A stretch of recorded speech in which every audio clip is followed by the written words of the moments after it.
The following is a special presentation of TNN Sports. Good afternoon and welcome to New Hampshire International Speedway in Loudon, New Hampshire. I'm Eli Gold. For the second time in 58 days, we join you from New Hampshire, shaken by the loss of a friend. 2 months ago, Adam Petty. This week, Kenny Irwin. An accident here Friday morning, claiming the life of one of racing's youngest stars at the tender age of 30. Most all of our pre-race coverage today will focus on this tragedy. We'll find out how the drivers are faring. We'll hear from the sanctioning body. We'll talk to the fans. We'll, in general, just bring you the feel of what is a very unfortunate weekend here in the Granite State of New Hampshire. Dr. Dick Berggren, as per usual, is alongside. And Dick, one thing is for sure. It's been a very unusual day today. The atmosphere in the garage this morning, just downright strange. It was eerie this morning in the garage, Eli. The crews went about the business of preparing for today's race with their heads down and their eyes focused on the job ahead. No jokes today, just thinking about whatever they could other than what happened here on Friday morning. Nuts, bolts, engines, setups, tires. These men lost one of their own, a friend, a brother. They're dealing with it by turning wrenches and by racing. We, too, will focus on the race, but as we do, Kenny Irwin's memory will be on our minds. Hall of Fame driver Buddy Baker is alongside. To say that this is a difficult weekend is an understatement. Eli, it's very difficult for the crews, for the drivers, and every driver as he goes into this event today has Kenny Irwin in the back of his mind. Everybody thinks about it, but they realize they have a job to do today, and they'll do it the best they can, but they certainly won't forget Ernie Irwin. Kenny Irwin was a fine young racer. When he came to NASCAR, he had a wonderful series of credentials that really heralded exactly what we expected he would become, and that was a NASCAR Winston Cup Rookie of the Year. Kenny Irwin was an outstanding USAC star, but when he came to NASCAR, there was a learning curve. But trust me, folks, from his days in open wheel competition, sprints, midgets, Silver Crown, you just knew that victory lane was going to be the regular address for Kenny Irwin. Regretfully, in NASCAR Winston Cup, that is one career goal that will remain unattained. Let's go trackside now. Here's Glenn Jarrett. Well, thanks, Eli. Just like everyone else down here, as I stand here, it's just really hard for me to believe that less than 2 months after the Adam Petty tragedy, that once again the NASCAR racing family is forced to deal with another loss of life. And like Adam Petty, just like you said, Kenny Irwin was one of NASCAR's brightest young rising stars on their horizon. He had a lot of promise, there's no doubt about that. In his days in USAC, he won 2 Rookie of the Year titles there. Then he came to NASCAR and won 2 more in the Craftsman Truck Series and, like you said, in the NASCAR Winston Cup Series. It was obvious, evident, the amount of promise that that career held. Now, like you say, it will have to go unfulfilled. My thoughts and my prayers are with Kenny Irwin's friends and his family. We lost an extremely nice young man here on Friday. Here's Steve Burns. Thanks, Glenn. It's so hard to know what to say because nothing we can say will bring Kenny Irwin back. You know, just a moment ago, Eli Gold referred to Kenny Irwin as a racer. Folks, that's the ultimate term of respect in this sport. Not to be called Mr., but to be called a racer, and that's what Kenny Irwin was. He was also a stand-up guy. You know, when he got in that 28 car, he endured some criticism. He never ducked the media. He'd always answer a question, always polite about doing so. Kenny Irwin was a racer, and he was also a stand-up guy, Ralph. Whether he was putting the right rear of his midget in the cushion at Terre Haute or drafting at Daytona, Kenny Irwin was just that, Steve. He was a real racer, and he loved nothing more in this life than to do that, climb behind the wheel of a race car and give it everything he had. And he earned a great deal of admiration from his fellow competitors for that very reason. A lot of the drivers that you've talked to here this weekend, including names like Tony Stewart, will tell you he was the toughest competitor they ever faced. Some of the NASCAR Winston Cup drivers never got to see the full complement of what Kenny Irwin could do behind the wheel of a race car. Unfortunately, we won't have that chance. But for those of us who have seen Kenny behind the wheel doing what he did best, it truly was magical.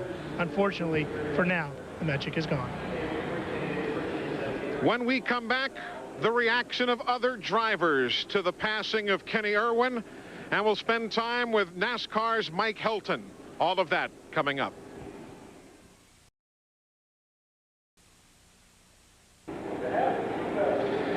Welcome back to the New Hampshire International Speedway. Some high clouds today, but 95,000 plus fans are expected as per usual for the ThatLook.com 300. Welcome back, everybody. I'm Eli Gold. You know, drivers are hesitant to talk about a tragedy on the racetrack, but at the same time, we all lost a friend, let alone a co-competitor. Ralph Sheheen had a chance earlier this week to talk with the drivers, and Ralph, everybody, in addition to that note of friendship, had a note of sorrow, certainly, to their voices. Absolutely, Eli. You know, anytime you have the opportunity to watch a true craftsman work his specialty, it's incredible. And Kenny Irwin was absolutely an artist at his craft. We talked to the drivers about that. I raced with Kenny for 9 years, and you know, ever since I moved down to the three-quarter midgets and the full midgets, he was the guy I had to race hard each week, and if I wanted to win a race, he was the guy I had to beat each week. So, you know, it's just one of those weird things. I mean, ever since we've moved into Winston Cup, I mean, every time I get a practice sheet, the first thing I do is look to see where he is and look to see where Bobby Labonte is. So it's just hard. I mean, he was a great racer. I mean, in the 21 years I've raced, there was nobody tougher than he was. I mean, it didn't matter whether it was a midget on dirt or a Silver Crown car or a sprint car on pavement. It didn't matter. He was a contender to win every week. And you know, I heard a quote yesterday. That people thought that they hadn't seen the best of Kenny Irwin in a Winston Cup car. I agree. We all think that the most important thing in the world is this racing, but it's really not. And this is a good example of why it's not. You know, it's a great sport. It's a competitive sport. It's great to watch. It's great to participate in. It is dangerous at times, and this kind of shows you that there are things more important than just racing. There's nothing you can say that makes anybody feel any better. And you know, and every time somebody brings it up to me, it's hard to think about. You know, Eli, I had the opportunity to watch Kenny come up through the ranks of his racing career in open wheels and midgets and Silver Crown and ASA and trucks and Winston Cup, and he really was a master craftsman. He was that, Ralph. You know, many people have asked, should you race in the aftermath of a tragedy? Should you not? It's an emotional issue. Mike Helton is NASCAR's Senior Vice President and Chief Operating Officer. NASCAR is more like a community, and if a citizen of a community passes away, the community still has to go on. The lights have to work, and the water has to run, and life has to go on. And your heart's not in it 100% necessarily, but it has to go on. And that's the way we look at our schedules. When it could have been that we didn't press on yesterday, but I don't know that would have made it any better. I think a lot of people, for the most part, just soon stay busy. But our procedures are to press on, and in cases like this. So it's not because we don't have a heart or a soul. It's simply because that we have a lot of responsibility. Everybody does in the garage areas to a lot of different people. And the biggest thing is that that's what we do. We race, and that's what Kenny did. He races, and that's what Adam did. He races, and that's what we do. And it's a matter of I think in some people's mind, it's what's necessary is to press on. Mike Helton addressing all of this weekend's activities for NASCAR, the sanctioning body. When we come back, more driver reaction and Steve Burns' visit with Darrell Waltrip. We are back at New Hampshire International Speedway here in Loudon. The NASCAR Winston Cup team's going racing here on TNN in just a short while. You know, over the years, Darrell Waltrip has kind of become a spokesperson for the drivers on the NASCAR Winston Cup scene. Whether there's a rule that needs clarification or some heartfelt tragedy that needs explaining, Darrell is the man we turn to. I think probably the fan, the guy at home, watching this on TV, or that heard about what happened here with Kenny. I'm sure he's sitting there saying, how can those guys, how can they go back out there and act like nothing happened? How do they do that? And trust me, in this garage area Friday, people were walking around looking at each other like, how can we do this? How can we keep going? You know, Kenny was a great kid, and we all loved him. And you know, I felt really awkward getting in my car and going out on the track because a kid had just lost his life in that corner over there. I had to drive down that straightaway right into that same corner. Man, I'm checking my throttle, I'm checking my brakes, I'm checking my brain. What am I doing here? We have to learn from this. Let's don't sweep it under the rug and forget about it. Let's learn from it. Let's move forward. I'm not pointing a finger at anybody. Let's look at the racetrack. You know, that's two times right in the same spot. Let's look at the racetrack. Let's be objective about it. Let's don't just let it go and say, oh, it's one of those things. Let's make some, let's do something with it.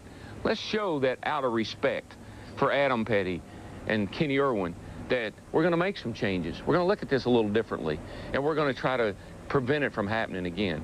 From an old guy that's been in a sport for 30 years, that would give me some comfort.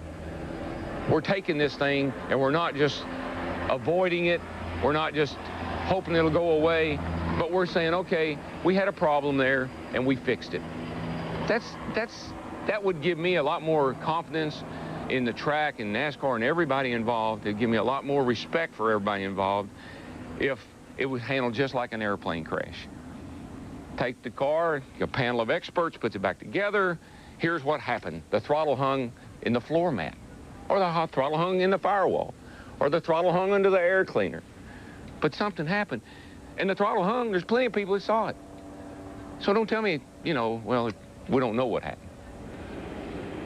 Darrell Waltrip, we thank him for his time as he sat with Steve Burns earlier this morning here at the New Hampshire International Speedway. When we come back, Dick Berggren with a tour through a somewhat subdued garage area.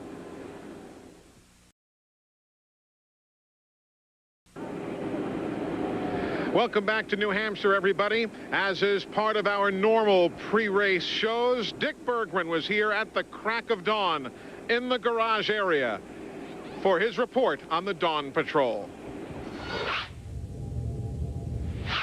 With thoughts of Kenny Irwin on their minds, the crews are coping as best they can by doing what they do best, working on the cars. Today, keep your eye on this one, number 55, Kenny Wallace. He was quickest in happy hour yesterday afternoon, scored his career best finish ever here in New Hampshire, a second place in this race last year. He'll be quick today. Jeff Burton should be considered a favorite to win the race today. He has won this event 3 years in a row. But we have a new tire this time, and Burton's not been happy with the setup as it works with the new tire. So this morning, throwing a different setup underneath this race car. Will it work? We'll see. This speedway's tight turns and long straightaways pose a unique challenge to the mechanics. The solution? Put a rev limiter in the ignition system. That gives the engine plenty of power to come off the corners, but not so many RPM that it's likely to blow up at the end of the straightaway. Those rev limiters, which stop it at about 9,000 RPM, those are the speed secret for this speedway for today's race. All right, Doctor, thank you very much. Hey, folks, a quick reminder, you can ride along live today with your favorite drivers by going online at tnnracing.com. You can experience today's entire 300-lap race from multiple in-car views, and you can listen in to the radio scanner talk. That is tnnracing.com, your exclusive and free online garage pass to the thatlook.com 300. New Hampshire International Speedway pays its respects to Kenny Irwin when we come back.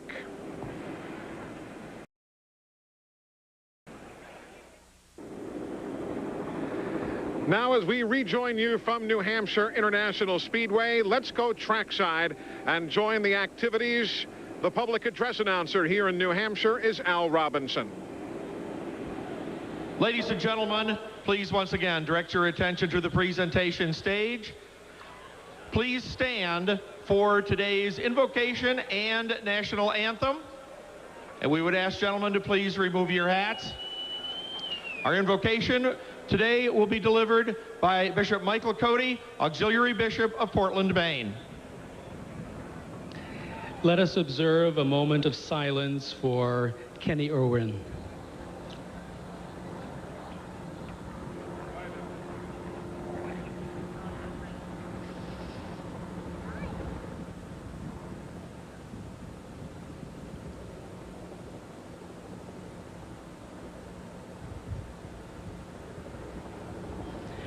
Let us pray.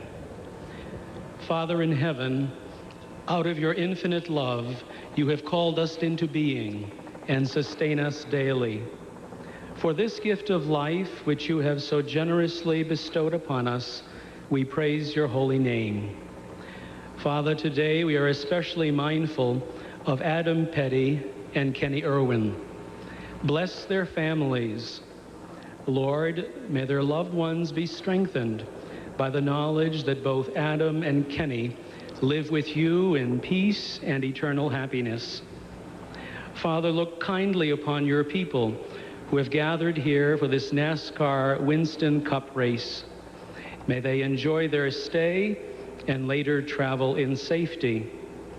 Father, be present in a special way to the drivers in today's race. Give them your protection. Sharpen their skills. Keep them alert. Help them to use their abilities with foresight. May fair play rule the day, and in the end, may the best driver among them emerge victorious. Bless their families, Lord. Keep them always close to you and to one another. Finally, we thank you for the beauty of this day, for the good weather which we enjoy, and which is one more sign of your care for us. We ask all of this in the name of your only begotten Son, Jesus Christ the Lord, who lives and reigns with you in the Holy Spirit, one God, forever and ever. Amen. Now, ladies and gentlemen, please direct your attention to our all-service color guard at the start-finish line as we prepare for the singing of the national anthems of Canada and the USA by Denise Doucette.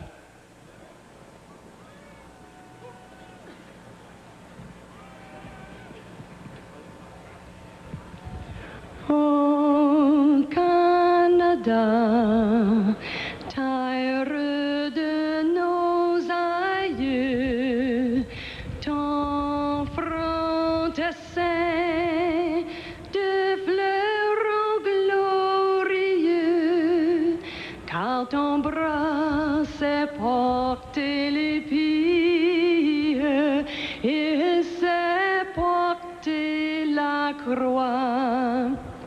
Ton histoire est une épopée des plus brillants exploits. God keep our land glorious and free. Oh, Canada, we stand on guard for thee. Oh, Canada, we stand on guard for thee. Oh, say, can you see by the dawn's early light what so proudly we hailed at the twilight's last gleaming, whose broad stripes and bright stars through the perilous fight for the ramparts we once were so gallantly streaming, and the rockets red glare, the buzz bursting in air, gave proof through the night that our flag was still there. Oh, say, does that star-spangled banner yet wave o'er the land of the free and the home of the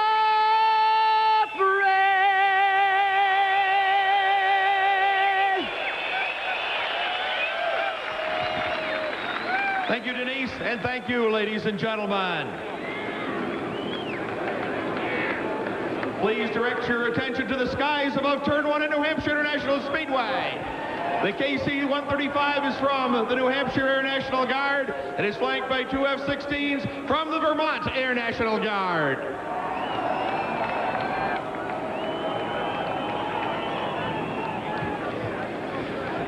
As soon as we come back to New Hampshire International Speedway, the ThatLook.com 300 racing from New Hampshire is next on TNN Sports.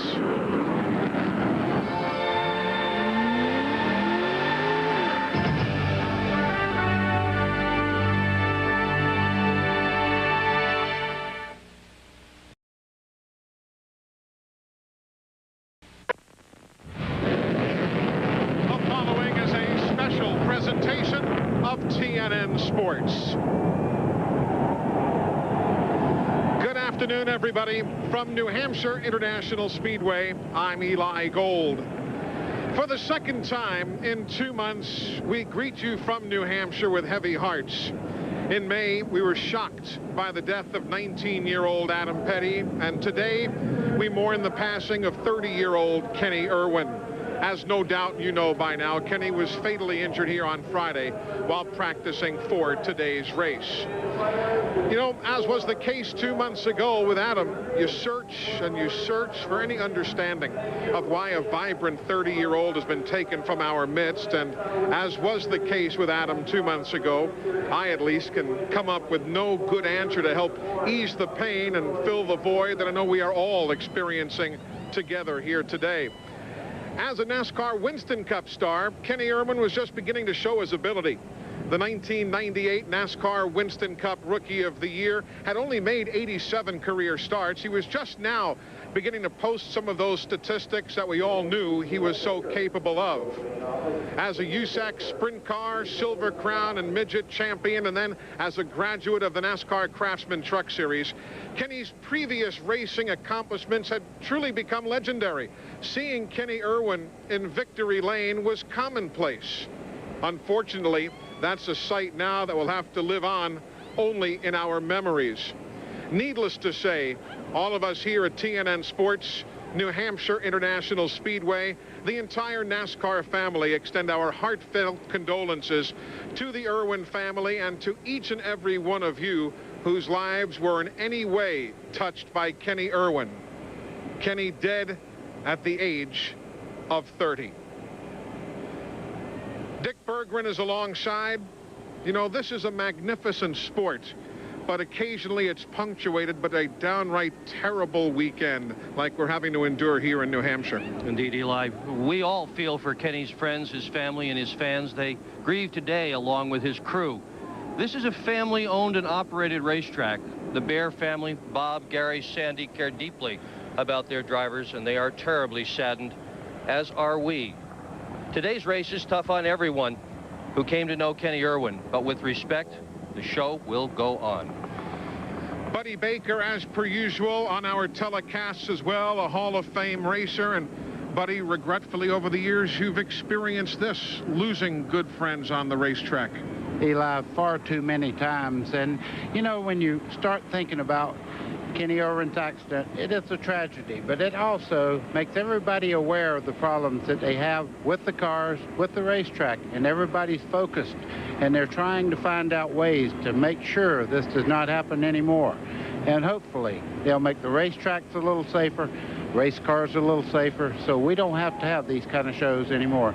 Everybody here is thinking about Kenny Irwin. Now let's go trackside. Glenn Jarrett, our senior pit reporter, joining us on the telecast this afternoon.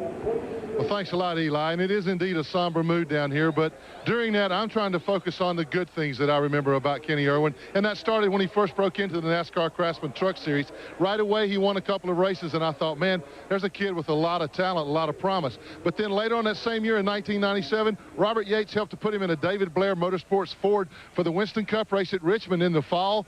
He not only qualified second in his first ever race, he went on to finish eighth. A truly remarkable feat for a guy in his first ever Winston Cup race. It was evident to me Kenny Irwin was a Charger. His heart was in the right place. There's no doubt about that. and now his soul is in a better place. And all we have left are memories of a really fine young man. This morning in church services, his former co-owner Robert Yates summed it up best in a very emotional eulogy. Here are Robert's words. If we prepare for life by living with faith in God, then we will be prepared for death when it comes.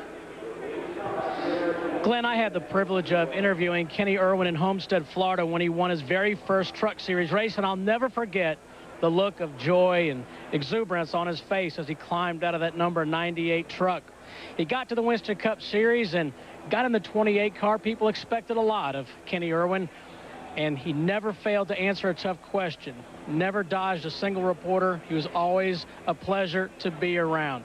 Now, again, Kenny Irwin will be missed, and he was a young man with a lot of courage.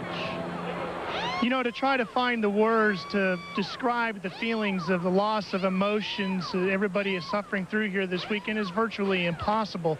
What's even tougher is to try to find the words to console each other, to find the comfort in what seems like a senseless situation. But in talking to the drivers here today, the toughest part for them now is going to be trying to find the courage that they need to summon up to drive for 300 laps here. Racing on a good day is a very tough sport. Today, Eli, racing is a brutal sport. Gentlemen, thank you very much. Now trackside, our Grand Marshal, great broadcaster Ken Squire. In the memory of their fallen comrades, Adam Petty and Kenny Irwin. Gentlemen, start your engines and Godspeed.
Welcome back, everybody, to New Hampshire International Speedway. Some high clouds, a nice little breeze, as you see.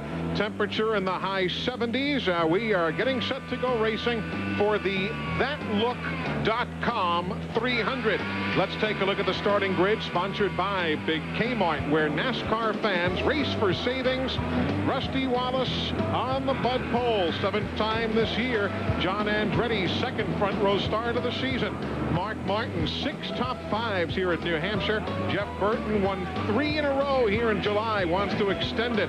Ricky Craven, 2 NASCAR Winston Cup poles here. And Tony Stewart, who led 118 laps in July of a season ago. Kenny Schrader always qualifies well here at New Hampshire. You think this might be the day, Dick Bergman, when Schrader can get to victory lane? Well, he sure needs a win, no doubt about that. It's been a long run, not since '91. Rick Mast won a NASCAR Busch Series race here, and Ward Burton. Brett Bodine, his best start of the year 2000, going in 13th spot, and Ricky Rudd, the 1994 winner. Bill Elliott was 5th in this race last year. Jeremy Mayfield, 2 wins this season.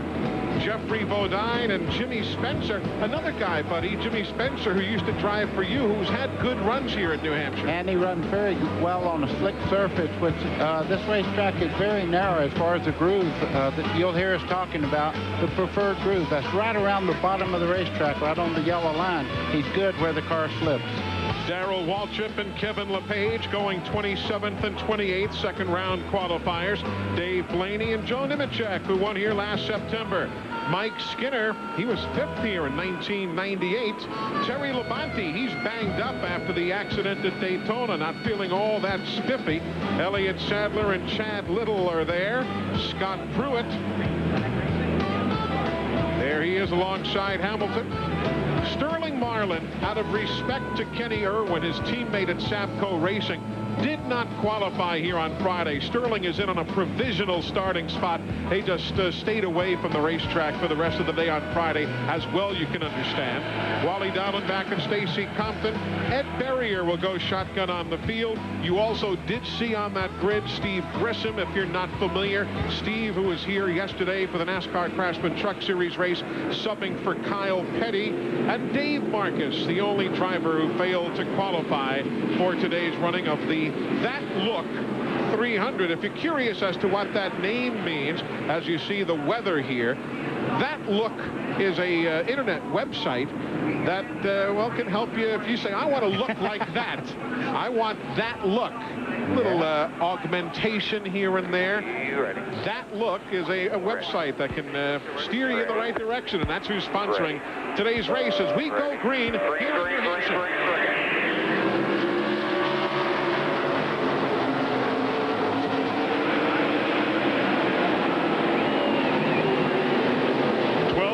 Of banking in the corner. A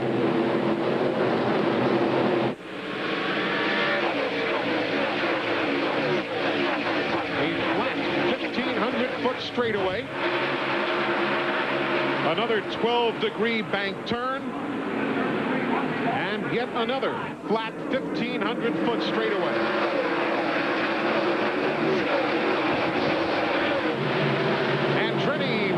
Move inside of Rusty Wallace to take over the lead. Rusty looks back on the inside. They head off turn 2 there. Ricky Craven in the 50 car now fighting up and trying to take the spot away as they go down the back straightaway, trying to move into second. And Craven, who was the guest of honor at the governor's breakfast here the other day, Governor Gene Shaheen of New Hampshire, honoring the racers and Ricky Craven. And here goes Craven for the lead.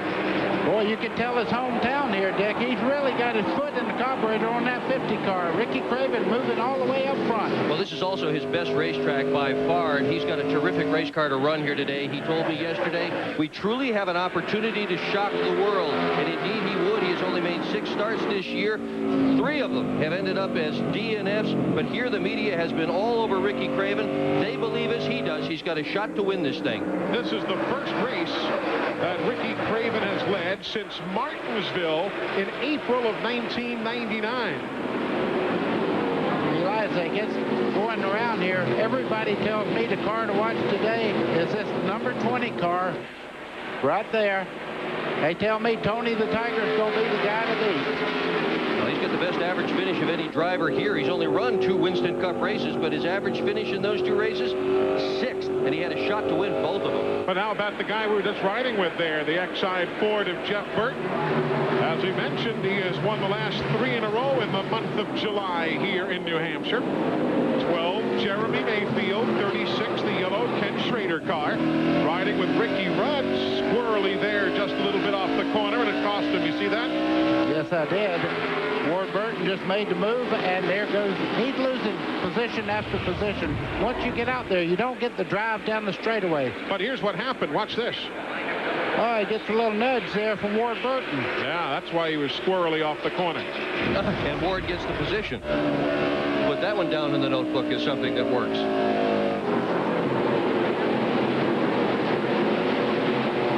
Field is settling down as we ride with Dale Jarrett now. He's in 14th position. He started 10th, so he has lost 4 spots here on the starts.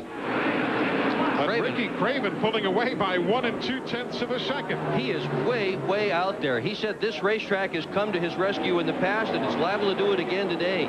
There's Tony Stewart making a move. Caution, turn 4. We have problems for Terry Labonte. Boy, he did not need that. No, he did not. He's got a broken foot already and got a lot of problems. Look at Chad Little, the green car there. Heavy contact by both cars. So lap number 6, Terry Labonte and Chad Little in turn number 4. And you see Terry already limping after the incident at Daytona. He has the most DNFs, did not finish, of any driver here at New Hampshire. Terry has failed to finish 4 of the 10 events here at the New Hampshire International Speedway. Boy, this is the second time he's been on fire here as well. The September 97 race, he was on fire. September 99, he crashed twice in a single race. And this is a guy that never crashes. Terry Labonte almost always brings it home whole. Watch it again. Up there they are together. Look like they're going for the same piece of real estate from that angle. Oh, man. Can't hit it much harder than that. And that's right at the part of the racetrack where both of them are trying to, as you said, get the same piece of real estate. Did not work out. We'll watch it again. It was a mean lick. And as you say, Terry Labonte didn't need that. He arrived here at the racetrack on crutches. The day after Daytona, he woke in the morning with his knee all swollen up. He went off to a doctor's office who x-rayed it and declared it broken. Right, He's driving with a broken leg. Yeah, the tibia. That's that tibia, big bone below the knee. He has bruised ribs. Jack Sprague from the NASCAR Craftsman Truck Series was standing by in relief if needed. Clearly, that's not going to be the case. And of course, for Chad Little, things keep getting worse either, because, you know, Chad had announced at Daytona that he and Jack Roush would not be together next year. You see Chad is out of the car there. Looked like they had put a little bit of a collar on him.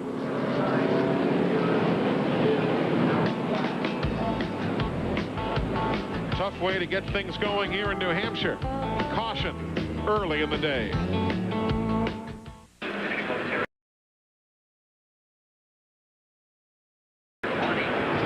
The first 2 retirees of the day, Chad Little and Terry Labonte, going to the garage area. Folks, quick reminder again, you can start your web browsers and go to TNNRacing.com and ride along with your favorite driver here at New Hampshire today. You'll be able to experience this entire event from multiple in-car views and listen into Radio Scanner Talk.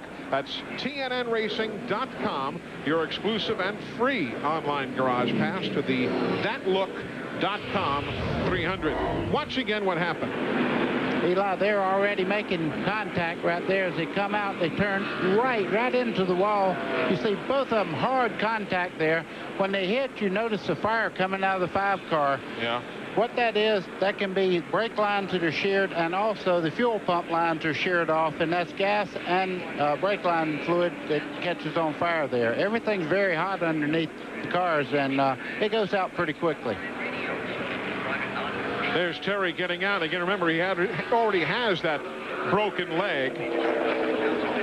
And that does not help matters one bit. So, short day. You know, Gary Dehart was telling us in the garage area this morning how good that car was. Yeah, he said it was real good in the center part of the corner, and that has been the argument that most of the guys have had with their cars. They wouldn't turn in the center part of the corner, and they had that worked out. Too bad he had that wreck so early. Rick Mast with the hood up on the Conseco machine.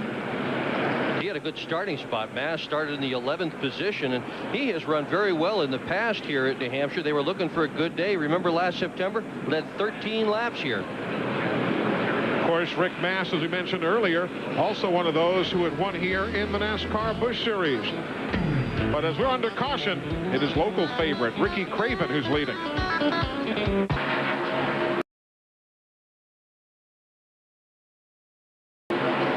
We are back under green by 1 lap here at New Hampshire International Speedway. Rusty Wallace now in second. Got a great jump bypassing John Andretti, 4-second spot, though Ricky Craven had the best restart of all to hang on to the lead as we now ride with the new look for John Andretti. Jeremy Mayfield on the move by Mark Martin as they head into turn 3 there. And he started 16th, Mayfield did, now all the way up to 6th spot. And this is one of his worst tracks. He has never led a lap here, never finished on the lead lap. Jeremy's got a lot to prove here today at the Hampshire Speedway. running in 5th as you ride with Mark Martin, who is now back to the 6th spot.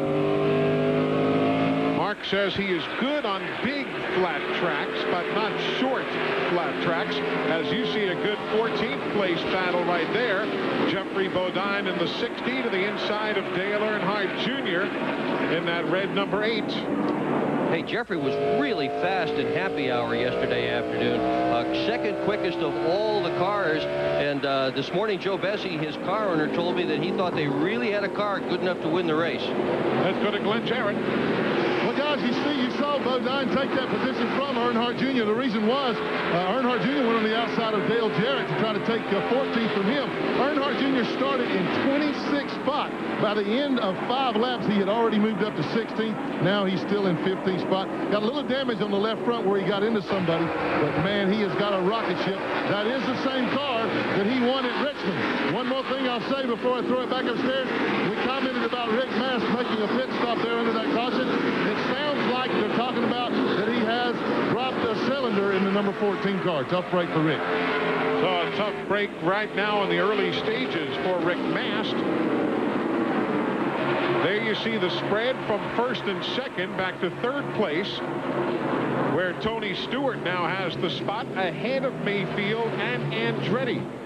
So Tony Stewart, this track might well owe him one. What do you think? I think so. If you guys didn't see our broadcast last year, he had the race pretty well in hand, ran out of fuel with just a few laps to go, but this car was on the rail all day long. And does that team ever have a great New England flair to it? Greg Zipadelli, the crew chief, is from New Britain, Connecticut. The engine specialist, Chris Woodward, is from right here in New Hampshire. Tony Stewart's team engineer, Dave Rogers, is from Marshfield, Vermont. Jason Shapiro is from Essex, Connecticut. The tire carrier, Jay Barry, is from Connecticut. You get the idea. I think maybe they're destined. There's Rudd in the 28. The yellow 36 is Kenny Schrader. They're battling for 12th. And you were talking about Tony Stewart. They build the car in Charlotte, North Carolina. Thank you very much. Got to throw that in. Yeah, that's in Southern Connecticut, isn't it, buddy? Yeah. But, you know, in all seriousness, we had talked about Tony and his crew chief, Greg Zipadelli. Greg has been involved with, he said it was either 6 or 7, he wasn't sure, but 6 or 7 race wins here in New Hampshire between the Busch North Series and the Featherlight Modified Tour. So, in the For What It's Worth department, you see DJ hammering on Kenny Schrader? Schrader's just getting beaten up on the outside. That's not the first time he's been whacked. Well, Schrader's fighting really hard right now, and they made contact. And Schrader got near the wall over. He turned left, and they were again. Well, he wasn't getting off the wall there. That was just contact, period. You expect to find out that Don King is promoting this one. The boxing promoter would have his hands full with these two guys. Live action in the upper left. Taped a lap ago on the lower right. There's one bump. Yeah, that was kind of a hello, I'm here type bump. But over on the front straightaway, there's a lot more contact.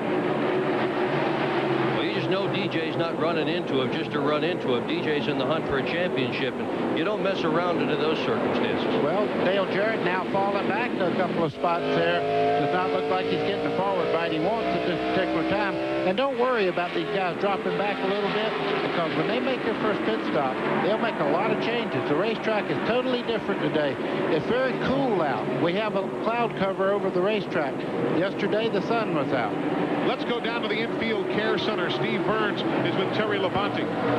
Terry, you came in here banged up. What happened, and are you okay? Not fine. I don't. The 97 was on the outside of me, and it looked like he broke loose or something and caught me in the right rear there. Kind of over from there. Terry was as low on that racetrack as you could possibly be. Yeah, and what he's talking about, that outside car just turned sideways and got into the right rear corner. When it did, it steered him up the racetrack and took both cars out. Jeffrey Bodine holding off Schrader's challenges. That battle you see is the 13th on back. Jeffrey Bodine in the 60, Schrader in the 36, Dale Jarrett the 88, Dale Earnhardt Jr. in the number 8. At least two just like running each other, I think. They're back together again, Eli. Down into turn 3. He ought to be able to make his pass, but Schrader, he's fighting back as hard as you want to. Just behind him, Dale Earnhardt Jr. in the number 8 car there. Look at how those guys are moving up. You saw that on the graphic. You got to be patient here.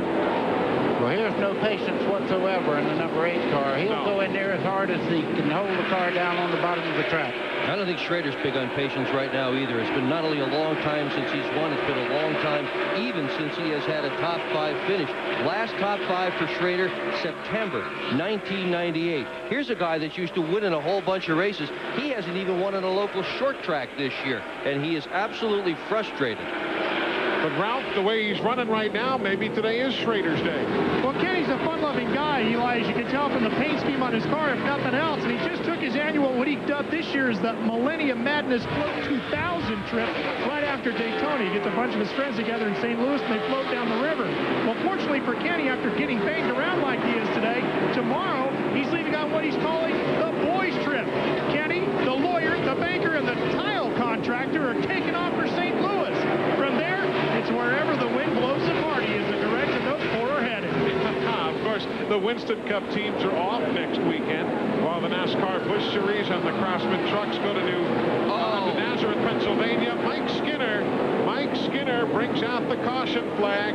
Mike was running in 25th spot, and caution for the second time, lap number 28. Speaking of frustrated drivers, look at the left front, not even turning on that race car. Tremendous amount of damage to that car.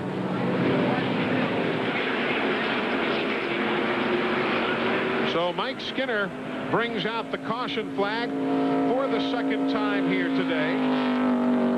And clearly, when you can read the words Goodyear Eagles, because the tire is not going around and the wheel's not going around, you have yourself some problems. Eli, and that's the header pipes and the sway bar mounts and everything dragging. That's really tearing that car up even more as he goes around here. And this has not really been a good track for Mike. He has finished 21st here. Then he did have a 5th place finish once, but then he finished 23rd here. And that car, the same one they used at Martinsville and at Richmond, hasn't finished better than 19th this season, that car, and maybe not today. Boy, interesting strategy on pit road. Stewart and a bunch of others have come down. Usually it's follow the leader. This time, Ricky Craven and his crew chief were talking about whether to pit or not. Craven said, let's do what Rusty does. So they were watching in their rearview mirror. Rusty stayed out. They did too. Let's go. John Andretti is in. They're going to take 4 tires on this car. Now, the big change for him is that his normal front tire changer, Brian Winter, is not here. His wife is having a baby. So Ricky Thomas has come over from the 44 to change front tires for him. Hopefully, they'll get a good stop. They do, and he's underway. Glenn? And we're down to Jeff Burton. He's brought the number 99 in for a 4-tire change, 1 can of fuel. They got plenty of fuel in it now, pouring out the overflow. All the other cars are going by, and he is down and away. So early 4-tire stop for Burton. He did not like the way the car was handled. Steve Grisham exiting there. Stacy Compton in the 9 going out. Scott Pruitt has been in. Again, all of these stops because of this incident involving Mike Skinner. You would have to think that he and Bobby Hamilton may have gotten together back up on the straightaway, because both of them are slowed a lot, even though he was wrecking before he ever got to the corner part.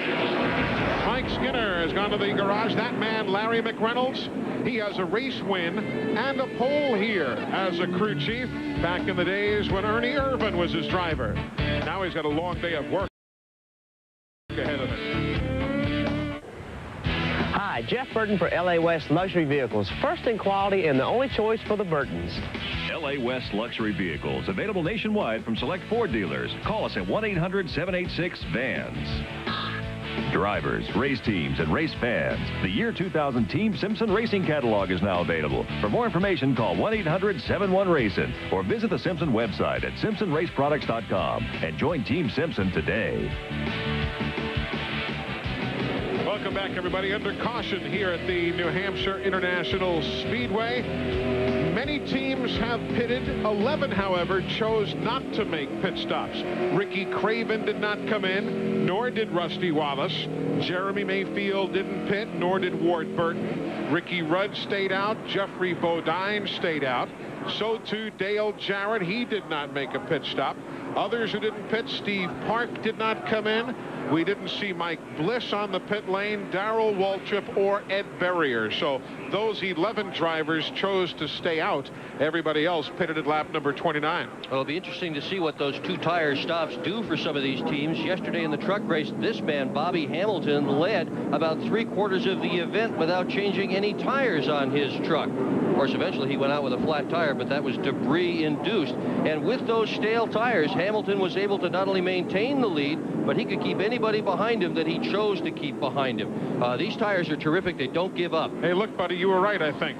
You were talking about he and Skinner probably getting together. Yeah, you see the tire mark right there on the corner of the right front. And when you touch there, that probably set it off there. Steve Burns has caught up with Mike Skinner. Steve? Hey, Eli, Mike Skinner is helping the guys work on this car. Mike, what happened? Can you get back out? I don't know. They're going to try to. This is off a good race team. If anybody can put this thing together enough to just go out and get some Winston Cup points, these guys can. You know, I'm sure it was an accident. I think the 4 car might have got loose or something. I don't really know what happened. I just know I got tagged, and you know, I know Bobby wouldn't wreck us on purpose. It was just one of those racing deals. Sad deal for the Lowe's Chevrolet today. Had a little better car than we thought we did, and we qualified bad. I was going for it, and I slipped a little bit qualifying, but the car was moving up through the field, and I think we're going to have a pretty decent day, but we'll get out and try to get some valuable Winston Cup points and a little bit of recognition for Lowe's and Sylvania and Chevrolet and everybody else. Thanks, Mike. Mike Skinner, a drop snout car. He said for him, he wanted a drop snout car here. Easier to drive on the flat track. He likes the balance. What is a drop snout car? Just what you said. The snout is dropped. No, what it is, the right front, it changes the roll center on the car. It makes it get more bite on the front part of the car. It's the change of the pendulum up front. Hey, folks, coming up next weekend here on TNN, the greatest show on dirt travels to Eldora, Ohio for one of the biggest weekends in sprint car racing. Check out the Pennzoil World of Outlaws battling the Eldora Clash on Friday night. Then Saturday night, it's the prestigious Kings Royal. Both races start at 9 o'clock Eastern and Pacific. That is next weekend right here on TNN. Getting set to go back to green, wrapping up our second caution. Ready. Green. That red number 50, Ricky Craven, for the 5th time in his career, leading a race in the NASCAR Winston Cup Series here in New Hampshire.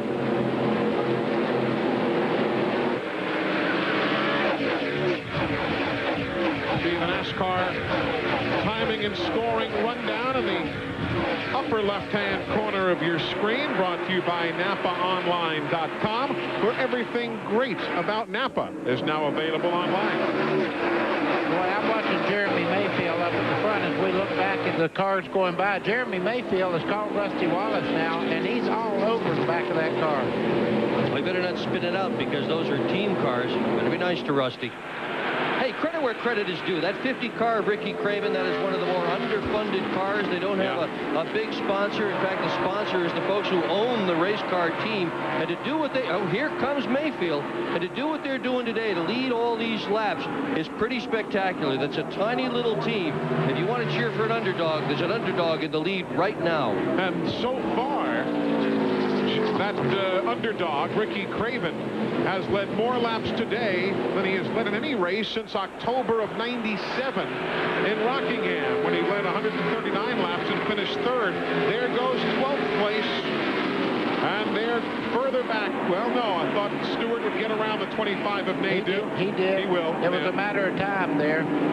When Tony Stewart in the 20 car has fresh tires on, let me tell you, he's a killer. And it only gets better as he starts to, everybody else starts wearing their tires down and using up their fuel.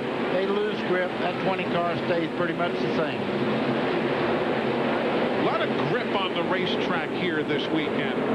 As you see the swap around at 4th place, Jeffrey Bodine grabbing the spot from the 22 with whom we are riding now. That is Ward Burton. Jeffrey's another local hero. Did most of his racing that put him to Winston Cup right in this neck of the woods. Won races in New Hampshire and Maine and Connecticut. He was a big star in New England. And, of course, his native upstate New York. Not the most liked driver when he ran modifieds in this area. In fact, they disliked him enough one night at Seekonk. Some of his competitors tried to turn the truck over to express their displeasure. They never liked the guy who wins all the time. Well, that was the problem. He won too much, and he wasn't the most social person at the time either, because his head was always in that race car. 43 Andretti inside of Dale Earnhardt. They're scrambling for 19th as you watch it from the view Robert Presley has. Earnhardt goes in the corner real hard, but Andretti just motored right on by him. Now he's got to work with Robert Presley just behind him. Somebody is doing very well. Brett Bodine in the 11 car. It looked like since he's got the new crew chief, really has turned around for Brett Bodine.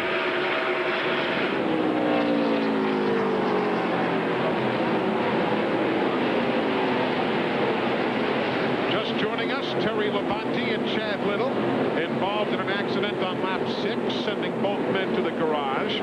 Mike Skinner into the wall in turn 1, lap 28. He too is in the garage.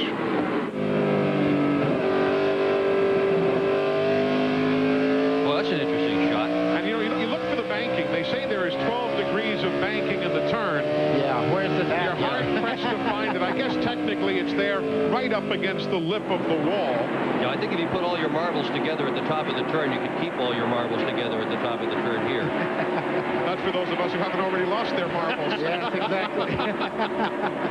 Let's see what Joe Nemechek is able to do. A winner here last year. Doc, let's do this the easy way. Let's go. I'll do miles an hour, do RPM. Coming off the corner there, 127, 139, 45, 58. And he got right to 9,000 RPM. That's probably where the rev limiter cut in. It's interesting. You stand in the turns here at New Hampshire and you listen to those rev limiters and you hear the motors go pop, pop, pop, pop, pop, pop. What they do is when the engine gets to a certain RPM, you can put a computer chip in there that tells you what RPM. The engine just won't turn any higher than that. How about 158 miles an hour, though, going down towards the corner? That's really swift. On basically a quarter-mile straightaway. Exactly. Meanwhile, up front, Ricky Craven continuing to show the way. Still early, but he enjoys the view from a lead of 0.6 of a second. Winnebago Industries, the official motorhome of TNN Sports. For information on Winnebago Industries products or the Winnebago Motorsports team, call 1-800-643-4892. Chase Authentics is the authentic trackside apparel of NASCAR. Authentic racing apparel you'll find on hot drivers. Chase Authentics. Communications provided by Racing Radios, the leader in racing communications worldwide. Call us today at 1-800-669-1522 for all your two-way needs for race teams and scanners and headsets for the fans. And at the track, see TrackScan on Vendors Row for all your on-site scanning needs. Welcome back. Eli Gold, Buddy Baker, Dick Berggren, Glenn Jarrett, Steve Burns, Ralph Sheheen. We're all with you here at New Hampshire International Speedway. 48 laps complete. Ricky Craven continuing to lead. You watch Rick Mast in the number 14. He's back down in 37th spot. Had made that extended pit stop that we had talked about back on lap number 11. Meanwhile, Steve Burns has a story on the pit lane. Eli, we're back in the garage area. Just wanted to update Chad Little, who was involved in that accident with Terry Labonte on lap 6. He has been transported to a local hospital here in Concord, New Hampshire. However, it's just for precautionary measures. They took off the neck brace that you alluded to earlier. He feels okay. They're just going to do some precautionary measures. Also, their crew chief, Jeff Hammond, is not here this weekend. His father is seriously ill back in North Carolina. To Ralph Sheheen. Well, we have found the problem for Rick Mast. It was this right here, spark plug. A.J. Foyt, his car over, took a look at it, said, looks like it just wasn't firing. So it took them 4 pit stops to get it changed. He is back out on the racetrack and is starting to make his way up to the field a little bit, Eli. You certainly hope so, because after a while, A.J. just fight through that race car. It's been a trying year for the Conseco team. Oh, boy, they really have had a rough year. And they've got good people. Yeah, too. they do. They do. But listen to these statistics on that team. 7 DNQs, 2 DNFs, best finish 20th with 3 drivers, 2 crew chiefs, and 2 team managers. How much frustration can anyone take? And if you're new to the sport, DNQ means they did not qualify for the race. DNF means they made the race but did not finish. Yep. But you know what? You stick with it, and you can have a day like Ricky Craven is having, and he stuck with it. Would have been so easy for Ricky to have turned his back on this sport when things weren't going well, but he just hung in there, hung tough, and he's still leading. He had that post-concussion syndrome, you might remember. And buddy, unfortunately, but you can comment. You've had injuries of a similar ilk. It can really take, let alone your career away, it can take your confidence away if you're even lucky enough to come back. Absolutely. And the first thing he did when he really got where he understood what was going on around him again, he called me and said, I need to talk to you. He realized that I'd been through that same thing, and he said, how did you fight back from it? And we talked for quite a bit on the airplane. And I tell you, I said, are you 100% sure you're well? And he said, I'm not sure. And I said, then you're not well, because you know it's just like somebody turned the switch on. All of a sudden you're normal again, and you know it. Well, Ricky has led all but 2 laps here today. We've run 53, as you see. He's led 51 of them. Our pole sitter, Rusty Wallace, led the first lap, and John Andretti led lap number 2. Eli, the cars right now have been on these tires long enough that the balance is beginning to show up. Rusty Wallace's car now looks very, very strong as he's closing in on Ricky Craven. Craven's car is beginning to kick out just a little bit right there. And Rusty Wallace's car right now has momentum coming up out of the corner. I look for these guys to get into a pretty good tussle here pretty quick. I think it's interesting to note, though, that of the fellows who pitted on lap 29, they have not been able to progress to the front past about 8th place. That's where Tony Stewart is situated right now. There you see 3rd place, but those 2 tires have not been a big story. And that's well, it's going to be a big story by the end of today, because what it has proven is that used tires are almost as good as brand new, and Stewart's the only guy in the top 10 that changed tires. Everybody else is still back there, proving the importance of track position in comparison to fresh rubber this afternoon.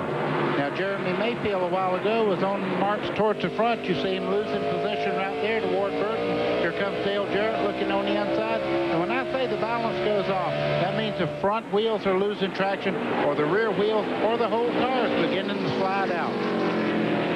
56 laps in. Still, Ricky Craven is the race leader while you watch this battle. Back for 5th spot. And Glenn, it's still hanging around a couple, 3 car lengths for Craven.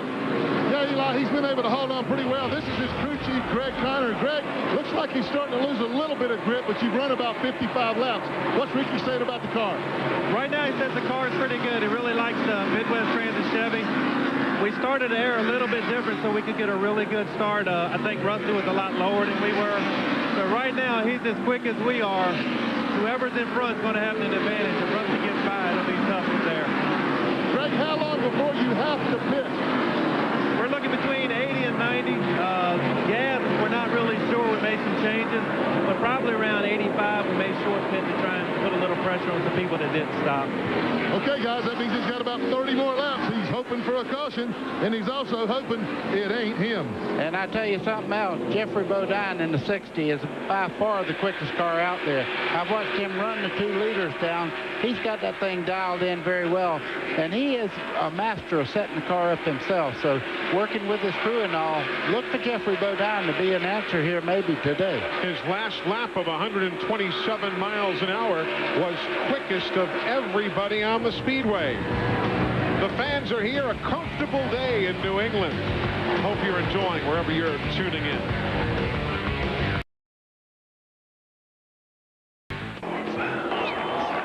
Shortly after the top of the hour, we went green here at New Hampshire International Speedway. Ricky Craven took the lead on lap 3, but the race was slowed at lap 6 till Terry Labonte and Chad Little found the same piece of real estate and then the same piece of wall. Caution 2 came at lap 28. Mike Skinner spun off into the number 1 corner, sending him to the garage, and you are up to speed, except we've got a battle for the lead as Jeffrey Bodine and Rusty Wallace and Ward Burton will all go around to the inside of Ricky Craven. Can we add another one? Dale Jarrett dives to the bottom. He loses 4 spots in 1/2 a straightaway.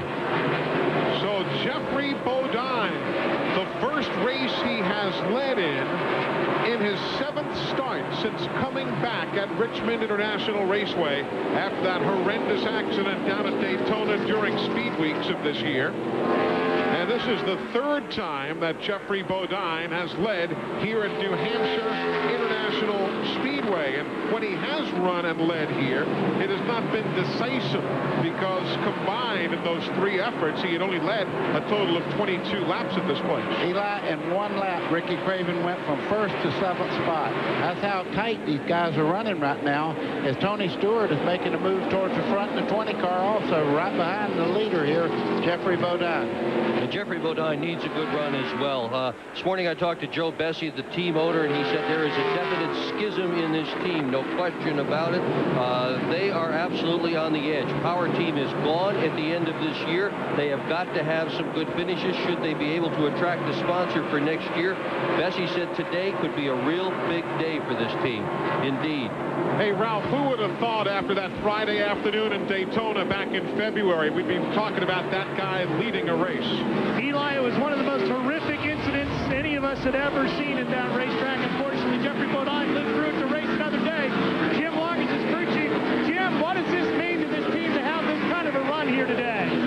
I tell you, we really need this. It's a good car we had at Richmond, and these guys need this. The guy that is shot deserve a lot of credit. What kind of shape is it in right now? How long can you go before you have to pit here? Within the next 20-25 laps, but we're good to go. Car's perfect.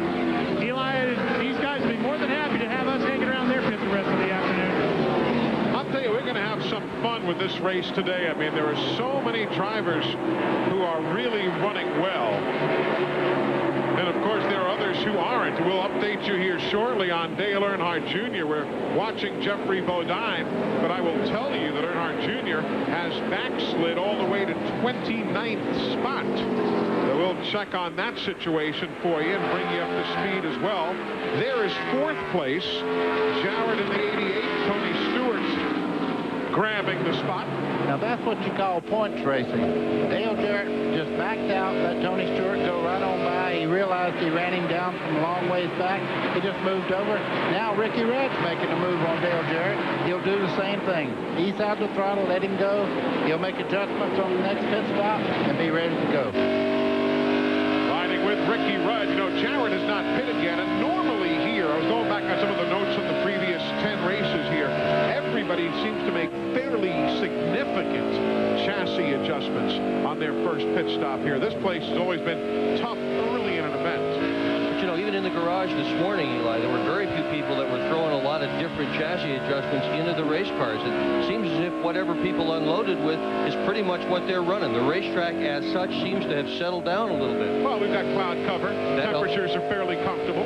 You're right, Eli. And Jeffrey Bodine apparently is a great guesser because he has now lessened his lead to about 4 seconds. And over the man we're riding with right now, Jarrett, the lead is nearly 6 seconds. Robin Pemberton, Rusty Wallace's crew chief, says, don't worry, guys, it's still early.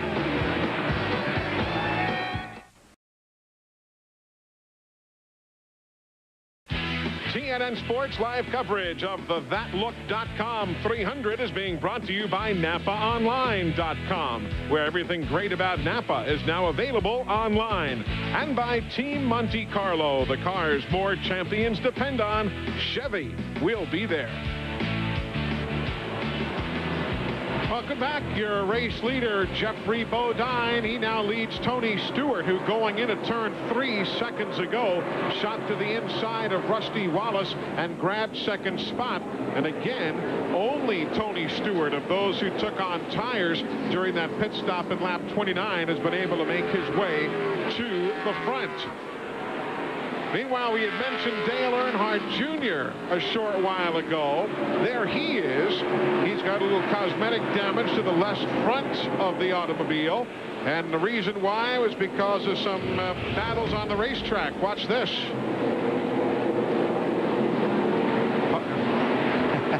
Wow. Pardon me, coming through. Scrub. Wally Dallenbach. Now, Steve, after that last caution, Earnhardt Jr. restarted at 28th, but he's not been able to improve at all. What's the deal? Eli, I just spoke with Tony Eury Jr. on Dale Earnhardt Jr.'s race team, and he said the car is extremely tight. Keep in mind, when this race started, it was extremely sunny, very bright, and now we're under cloud cover. We've heard several teams complaining about being tight with the clouds. There you see the battle that's ongoing there, middle of the field. 8 is Dale Earnhardt Jr. Ahead of him is Bobby Hamilton. Right behind him is Steve Grissom, who is subbing for Kyle Petty here this weekend at New Hampshire International Speedway. Big wiggle by Junior. Now, that was not tight. That was loose right there where the back end jumped out. But what Steve Burns was talking about is when you have a car that's extremely tight like that, it means it's getting a tremendous amount of forward bite in the middle part of the corner. Real wheels pushing the front out. We're going to start seeing some pit stops pretty soon. Darrell Waltrip has just pitted. Jeffrey Bodine's radio has just told him 4 more laps. We want to see you in. We're at lap number 81. The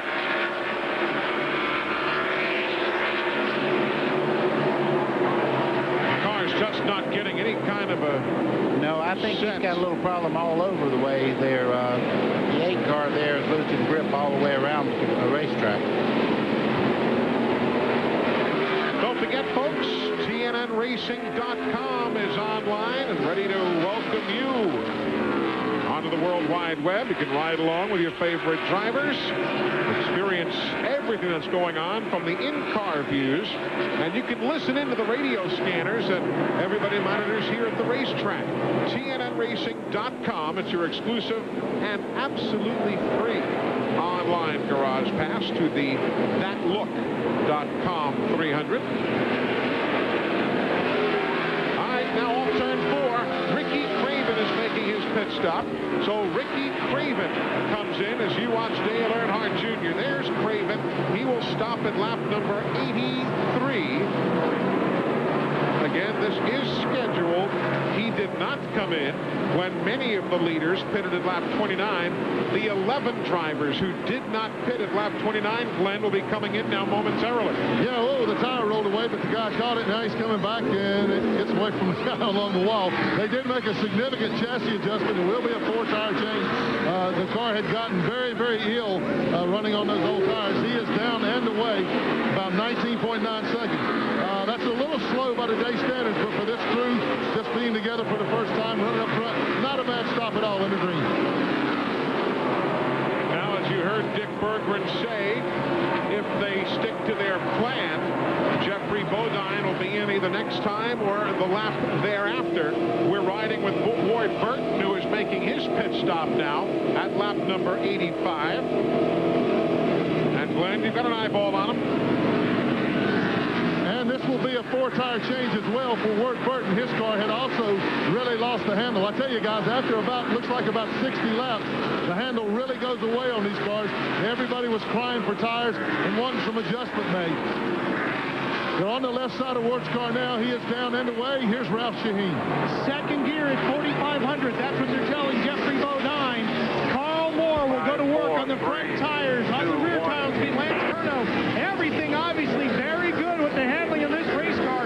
Not making any major changes to the car, just making sure they get fuel and tires and a good, solid stop. Of course, with a green flag pit stop, you don't want to lose too much track position, so a solid stop is what you need.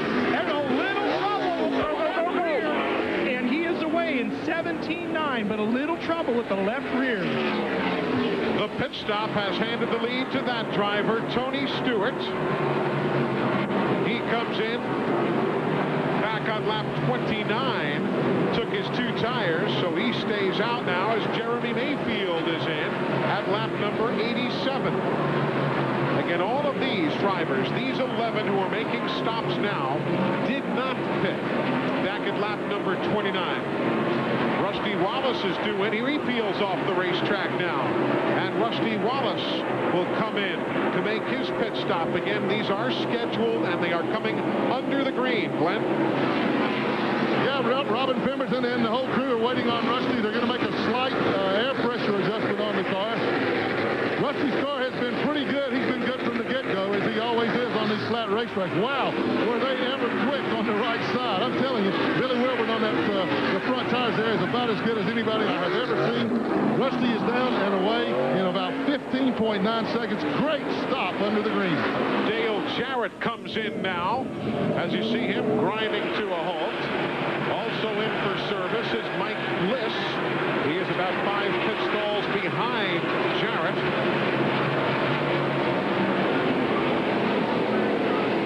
Only folks who have not yet pitted are Steve Park. And also having not pitted, Ricky Rudd and Ed Berrier. What a stop by Jarrett, 15.7. Well, it's the old Rainbow Warriors, and they click them off every time. Here comes Steve Park. We had told you he had not yet stopped. He is in now. Lap number 90 is when his stop is taking place, almost 1/3 of the way in.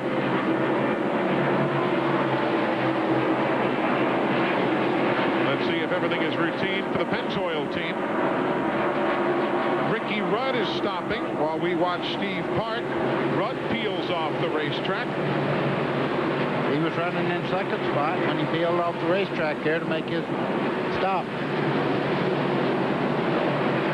So we have cycled back around as Ricky Rudd is in. Ralph? Well, Norman Kashimizu getting the gas into the car. They go with the second cam now.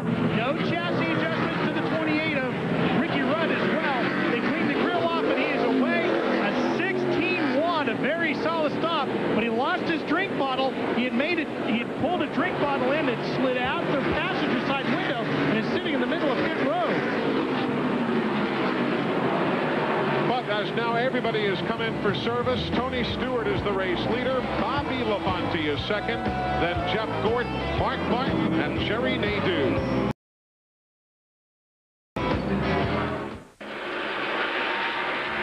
Welcome back, everybody. Tony Stewart is the race leader in the number 20 machine.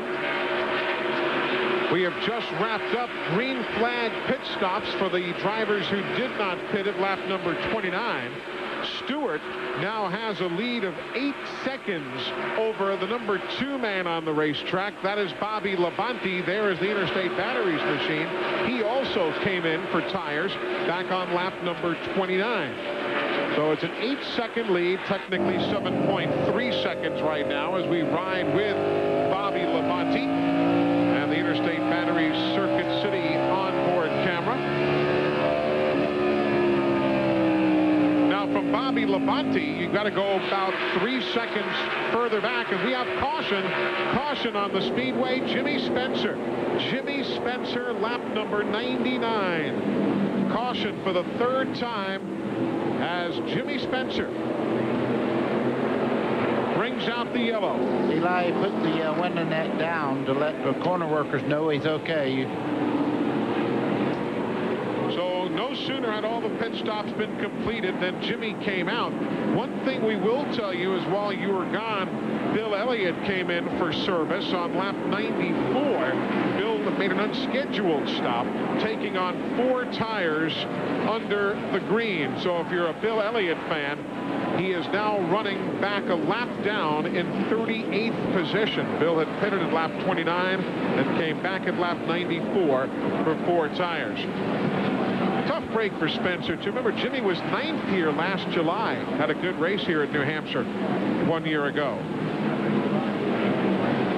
So we are under caution. Track cleanup taking place right now as Spencer is in the wall between turns 1 and 2 here in New Hampshire.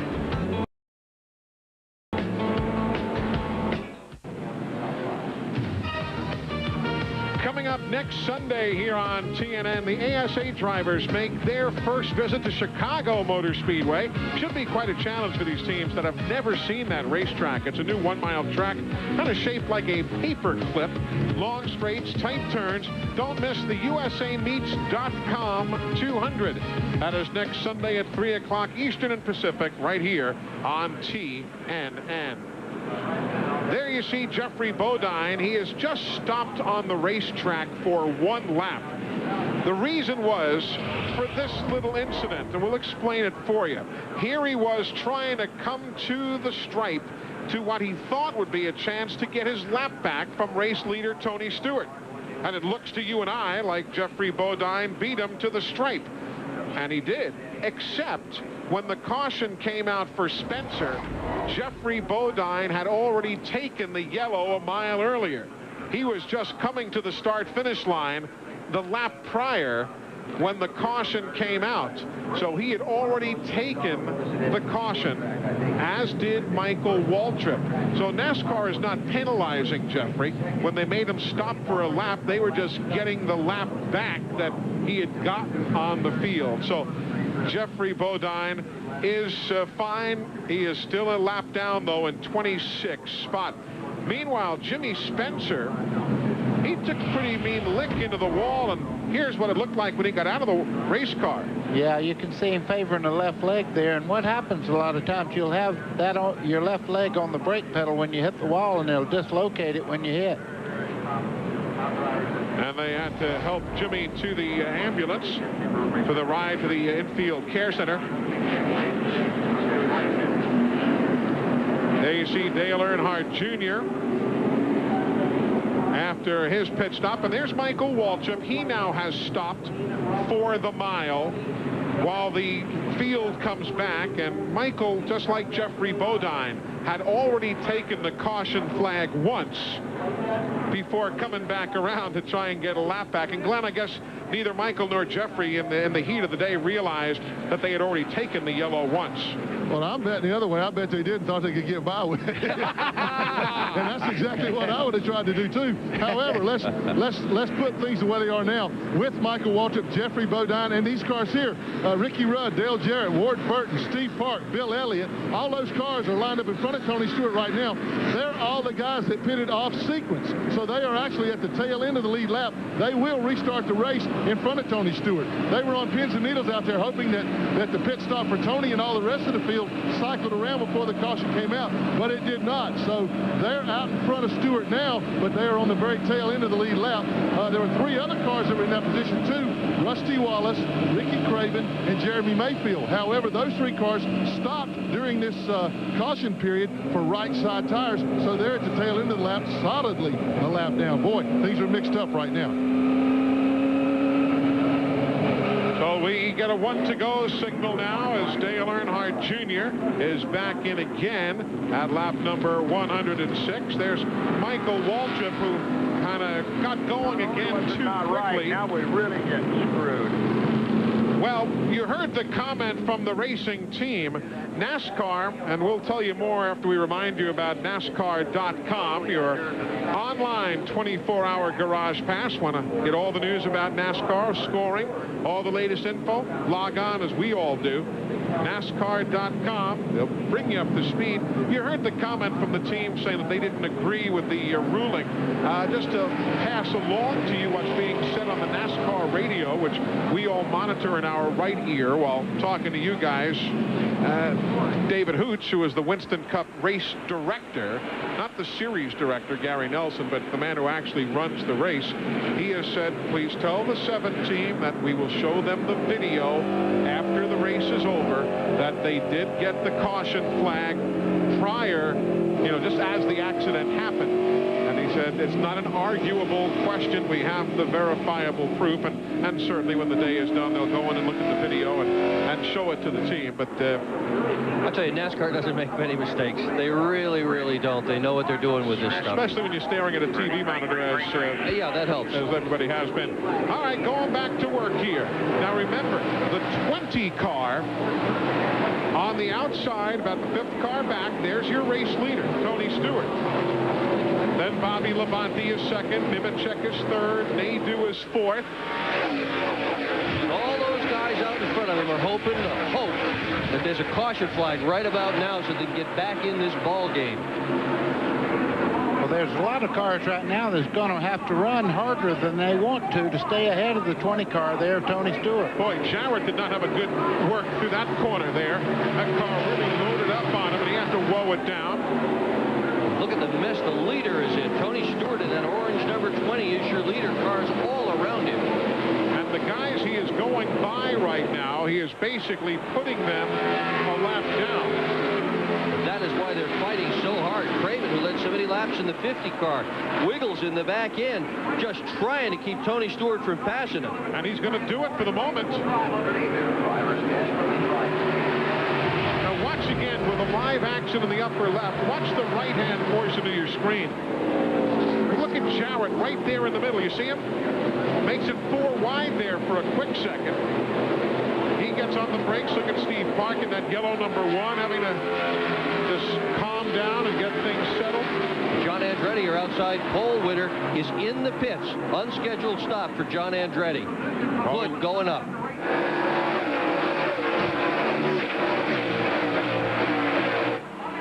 So all of this action on the track at lap number 109, and indeed, John Andretti having problems. The green number 18 and the number 6 of Mark Martin. Labonte and Martin, they are battling for second spot.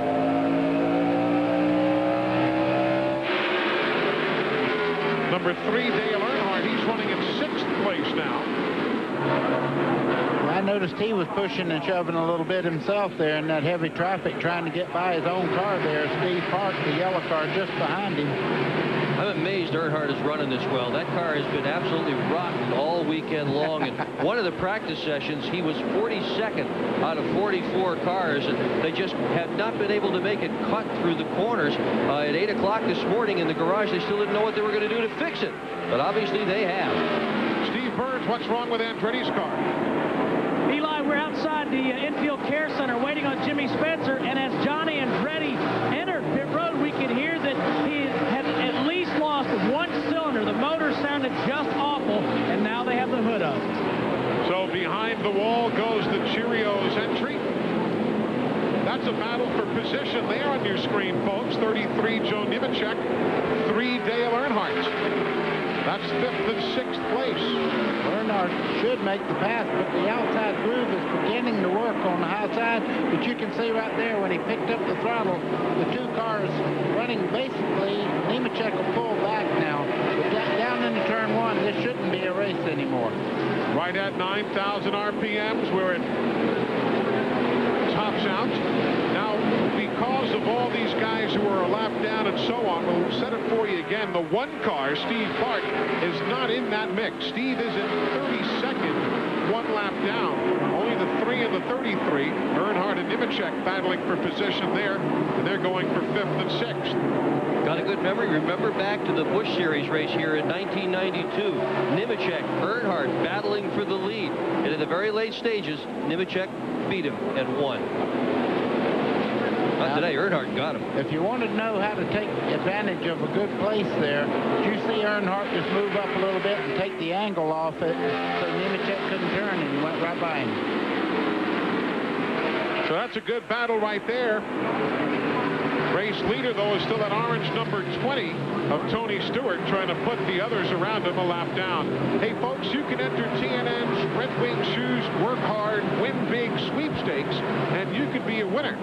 Just tell us the position of John Andretti's car at the halfway point of the race, and you can win the final grand prize trip to a NASCAR Winston Cup race aired here on TNN, or 1 grand prize Dodge Ram. It's easy to enter. Just go to your local participating Red Wing shoe store for an official entry form, or send your name, age, address, phone number, and the answer on a postcard to the address you see on the screen. Or if you'd like, you can enter online at country.com. It's TNN's Red Wing Shoes Work Hard, Win Big sweepstakes.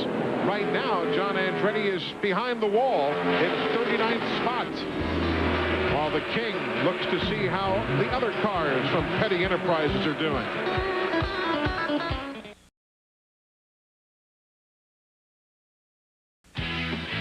CNN Sports live coverage of the ThatLook.com 300 is being brought to you by Mobil 1. Nothing outperforms Mobil 1. Welcome back to New Hampshire. Caution is on the speedway for rain. Caution is on the speedway for rain. This maneuver right here is for Tony Stewart to try and put Ward Burton a lap down and keep him there. They are coming to the caution flag. That's not the battle for position. Ward is trying to stay on the lead lap out of turn number 4. He is going to be able to do so. To the infield care center. Jimmy Spencer is out of the infirmary. Let's get an update. Yeah, thanks, Eli. He just limped out. Jimmy, what happened? Tell us about your leg. The KMAR car was running really good, Rich, and you know, just no warning. The tire went down, ran over something on the racetrack evidently, and you know, I wasn't knocked out or nothing. I just was hard on the brake, and it slammed into the steering column. I couldn't feel nothing for about 30 seconds. It scared me. But my knee's fine. KMAR car, I feel bad for my guys. We worked hard. I really feel like the KMAR team was going to have a top 10, top 5 finish today. Car was awesome. Unlucky for us today. Jimmy, Trina, I'm okay, baby. I'll see you in a little while. Thanks, Jimmy. Let's go to Ralph Shaheen. Well, John Andretti is inside talking to the other side of the window where the king is, Richard Petty, his car owner. John, any idea what happened to the engine in this car? Did you have any indication it was going to go sour on you? Couldn't quite hear what you were saying, but early in the race we started having a misfire, and it's disappointing. Things happen, and we had a good car, but who knows where we would have shook out at the end. So I'm pretty happy with the way the team's worked, and done a great job. Just one of those unfortunate situations. The engine is being worked on pretty furiously right now, and the rain is going to benefit these guys. Eli will give them a few slower laps to try to get things fixed if they can. You see on the onboard cameras just a few raindrops, but if you're not familiar with this sport, you know that you may not know that there is no tread at all on these tires.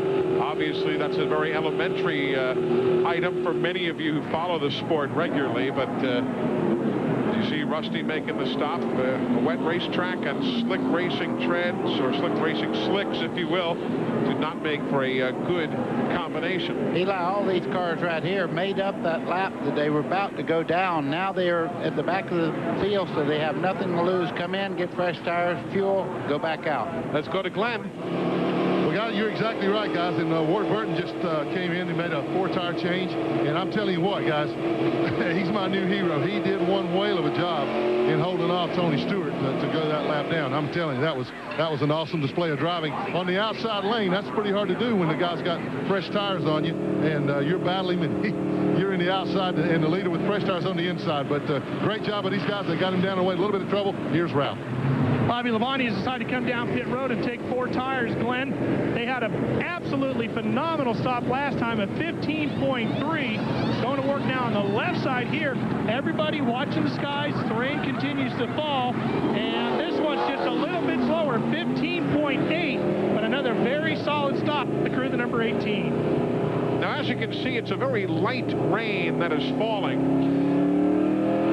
If you could keep the race cars on the speedway, the heat that comes out of the header pipes will do as much in keeping this track dry as will anything. Yeah, and you can see the clouds. They're kind of broken there. It's not, you know, a solid overcast where you're going to have a downpour, I don't think. But the one thing I do want to talk about, Jerry Nadeau, what a great drive he's had today. He's in second spot right now.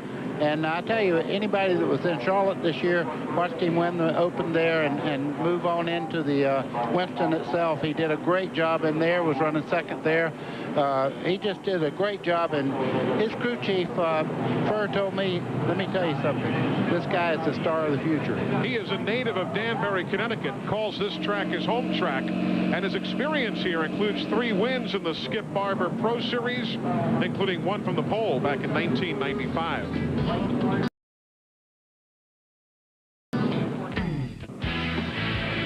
Welcome back, everybody. See the rain now beginning to intensify on the onboard camera for Mark Martin and the Valvoline Cummings team. So we continue to circulate under the yellow with Tony Stewart as the race leader. Let's go over some strategy here. We saw leaders come in at lap 101. through lap 105. Then at lap 125, we saw a number of the leaders come in. Then Bobby Labonte waited till lap 126. What was Jimmy Maycar's strategy on that kind of a call? Let's go down to the pit lane and find out. Ralph? Eli, I'm sitting here with Jimmy Maycar. Okay, the guessing game now. What was your strategy thinking to come down and pit then as the rain begins to fall? Well, actually, it was a screw-up. we got talking too much about how much rain was coming by the guys watching the rain on the radar, and didn't get an opportunity to call them in the first time. We wanted to pit the first time and get right side tires because the race isn't official yet. We know we'll be going back either later today or at another date. So we just screwed up and didn't get on pit road early enough the first time. And then once we did that, we figured we had nothing to lose by getting 4 tires, setting ourselves up in a position to maybe take 2 later on. So. Okay, but this could work out in your favor if it does go back to racing. This could all cycle back around, and then you could be in a good position, right? Yeah, that's true. I mean, we needed to come in that time to get tires anyway. We just missed the opportunity by 1 lap, lost 6, 7 positions by doing it. See what a buddy I am? I tried to give you a chance to save your face a little bit there. Glenn? And the cars that he lost those positions to, Ralph, are the 2 of Rusty Wallace, 11 of Brett Bodine, 28 Ricky Rudd, 94 Bill Elliott, 60 Jeffrey Bodine, 88 Dale Jarrett, and 22 Ward Burton. Those were the guys who were at the tail end of the lead lap. As soon as the caution came out and the pit road was open, those guys, when they made up their lap, they came in and got fresh tires anyway because they were going to be at the tail end of the field, so they weren't going to lose anything. Those are the only positions that Jimmy's talking about that he lost there, was to those guys right there. Here's Steve Burns. Hey, thanks, Glenn. We're over at the NASCAR trailer, and a lot of the race teams have come over here to look at the weather radar. It's cycling through right at the moment. Jack Roush was just here looking at the screen. I said, Jack, what do you think? I'm not a weatherman. He said, I think we're going to get a lot of rain. It really is a big system. As you can see now, it's just, here's the racetrack as the computer is starting to cycle through. You can't see it that well, but this is a large green front right here. Racetrack's here, a large front. And that's unfortunate. The weather guesser up here in this area had said that we would have rain, but late this afternoon into the early evening and late evening hours. And clearly here it's only 20 minutes of 3 Eastern time. Roger Penske not bothered by the few raindrops that are falling up on the roof.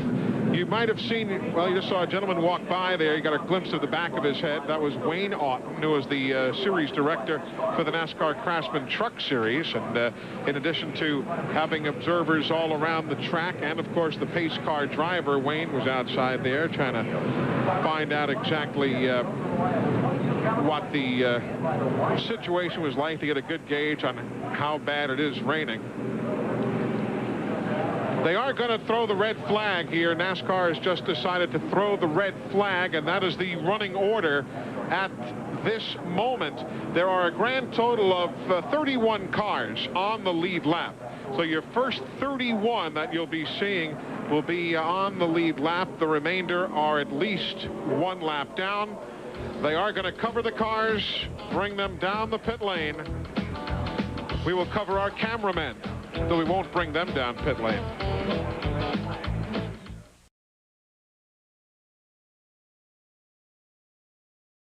Mack Trucks are furnished by Clement Chevy Mack Sales. For all your truck and tractor needs, call Clement at 1-800-369-MACK.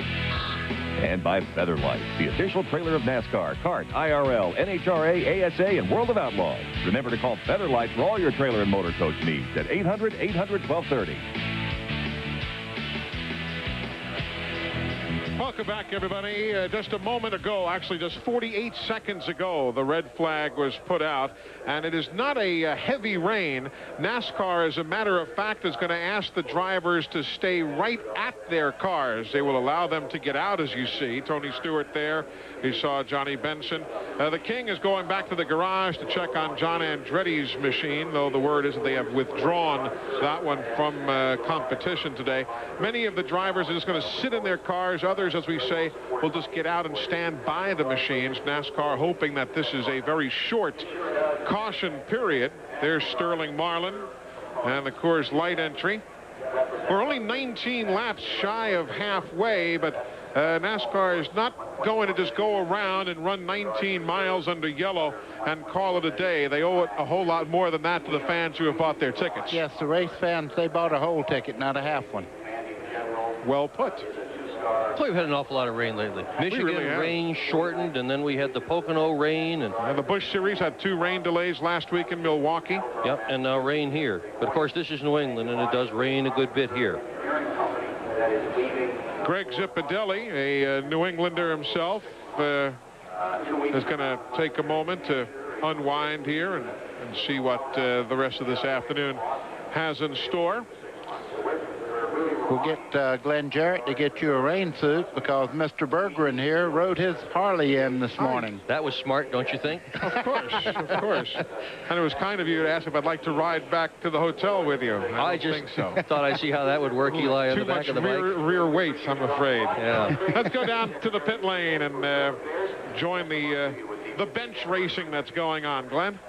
Well, bench racing or on-track racing, Tony Stewart's still leading either way. Boy, you got an awesome car. I know you had to see this rain, Greg. Yeah, we did. At least for another 20 laps or so. I don't think we've been happy to see it. Tony's done a good job. He likes coming here. I like coming here. It's kind of like coming home. And we've had a good car here last year and haven't been able to close the deal. And I don't know. Now the rain just throws another curveball in there for us. But hopefully we'll be able to get back racing and bring that Home Depot Pontiac to victory lane. Well, I made a statement a while ago. I have to tell you, I have to own up to this about when the terrific battle was going on. Ward trying to keep Tony from getting or putting him a lap down, and when the caution came out, I came on. I said Ward was my hero, and I know he really wasn't your hero, but you know what would Tony have done differently if you had been on the other foot? Yeah, I mean we wanted to put him a lap down because they were holding us up, and we wanted to go and lead, and but I understand what they were doing, and I wouldn't expect anything different. And we were kind of being cautious. We didn't want to get ourselves in a situation, and we didn't want to get Ward in trouble. It was some good, clean racing, and they got their lap back. Hopefully someday it'll play favor. Will come back our way, you know.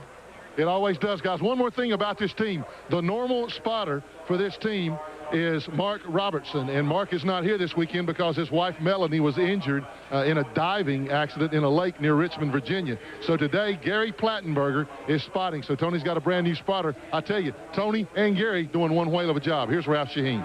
Well, we're standing over here with Jerry Nadeau, who's having a very good run. Jerry, tell me about your car here today. It seems to be working very well. What changes did you make to find this speed today? It's not bad. I mean, the MichaelHolgan.com car has been running great since the beginning. You know, we just kind of been biding our time. We had 2 awesome pit stops. That last pit stop was just amazing. We came in 8th and came out 4th, and I got on the outside, and the car was awesome. You know, past Bobby and Mark Martin, and then got up to Tony, and I saw Tony and Ward Burton battling there pretty hard. I know Ward was trying to stay on the lead lap, but man, it's an evil racetrack for the first few laps. It's real slick, but the guys did a good job. I don't know why they just didn't run 18 more laps, call this thing, and I mean, it's been a tough weekend, and I think everybody just wants to get out of here. How much will this rain make that slick condition you were talking about 3 times worse? I tell you what, you know, we've been loosening the car up as we got along, but in the beginning of the race when the track was real green, the track was wicked loose. I mean, there was like no grip at all until maybe you laid down some rubber on the track. And it's going to be, I tell you what, it's going to be, I'm waiting to hear what's going to happen. You know what, Glenn? I really like talking to Jerry Nadeau. This is a good driver when he holds the umbrella for the broadcaster. It's not that way down here. I'm with Sterling Marlin. He ain't holding nothing for me but a big smile. Man, what a charge from the rear of the field. I know you had to enter today's race with a lot of mixed emotions, Sterling. I tell you that. It's been such a tragic thing, the loss of Kenny. And I guess the best thing for a race driver is to get out there in your race car and race. Well, it is. You know, our prayers and thoughts with Kenny's family, and it was a tragic deal. I mean, I was probably the last one seeing him going out the trailer and getting a race car to go practice. So, you know, we thought about it all weekend, and it would be good if we put the Coors Chevy in victory lane. We sure would like to. We got a good car. It's real good on the long run. And this ain't over yet. Look like maybe over today, so we'll keep trying. Okay, congratulations on a great run so far. Our thoughts and prayers with you and the rest of the Sabco team. Well, we're with Dale Earnhardt Jr. Dale, I was talking to Tony Eury Jr. while we were still, you know, racing, and he says you were awful tight. Tell us about your race car. We just pushed in the center and pushed real bad coming off. Left front tire ain't on the ground. We got to get some right rear spring or some rubbers in the right rear to get the left front down, get the car back. It's going around the corner, picking up the left front, and the right front just starts giving up after a while. But We had the car handling pretty good in practice, and but with all the other series running here, it's kind of thrown us a curveball. We're really not experienced enough to deal with the changes of the track and the way the track changes, and it sure changes a lot here. Dale, you're still a young man. Has it been difficult for you to focus on racing, what with the tragic passing of Kenny Irwin? Yeah, you know, I kind of had some, I kind of been around Kenny in the past and knew him pretty well, probably not as well as most people around here, but it's going to be tough to deal with for a while. You know, you don't like to see that happen, especially as often as we've seen it. Thanks for your thoughts. Thank you. An emotional Dale Earnhardt Jr. here in New Hampshire. The rain now is beginning to fall a good bit harder. As in NASCAR parlance, we're starting to lose the racetrack. The track is now becoming rather wet as we are under the red flag in New Hampshire.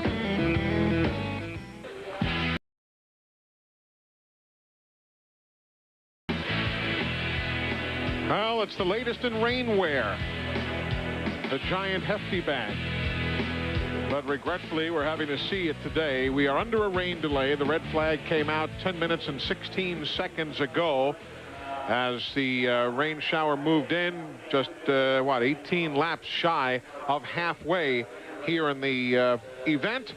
The race leader, Tony Stewart. Let's go downstairs and get a thought from him. Well, he's just relaxing on top of the cooler right now. The last time the rain spell in Michigan, you ended up in the right place at the right time. How about today? How tough is it going to be to repeat that, do you think? I don't know. I mean, I'm still thinking about just running 300 laps and trying to win a 300-lap race. You know, we can't predict or control what's going to happen with this rain, but, you know, we got an awful good car today. So, you know, we just do the best we can, and, you know, there's some good cars right behind us, and that caution helped a bunch of guys, too. So, you know, we'll just have to wait and see what happens. Well, you know, I don't like to pick on you too much, so tell me a little bit about this most popular Bachelor of the Year award you got for the magazine. No, I was in the top, in People Magazine's top 100 most eligible bachelors, I guess. But I got a little blonde girl sitting back in my bus that says otherwise, so she keeps me pretty good company. But, you know, we want to say hi to Mark Robertson and his wife, Melanie. She just got out of surgery. She was paralyzed this past weekend, so we're thinking about her, and, you know, we're all missing Kenny this week. But, you know, we're just kind of wait this weather out and see what happens here in a little bit. All right, hang in there. I know it's a tough weekend for you. Glenn? Thanks, Ralph. I'm up here with Robert Presley, and first thing I want to say is you guys had a pretty good qualifying run. I think you started 21st, and great run so far in the race. You've moved your way up to 6th. Robert, what's been the difference in the turnaround in this race team? Oh, it's just preparation of these race cars every week. You know, Ryan and all them guys have done a great job. I mean, our shop guys are doing a good job. Everybody is, and it's making it easy for me to drive these race cars. I mean, I enjoy this right here, and it ain't nothing I've changed. It's just the race cars we've got now.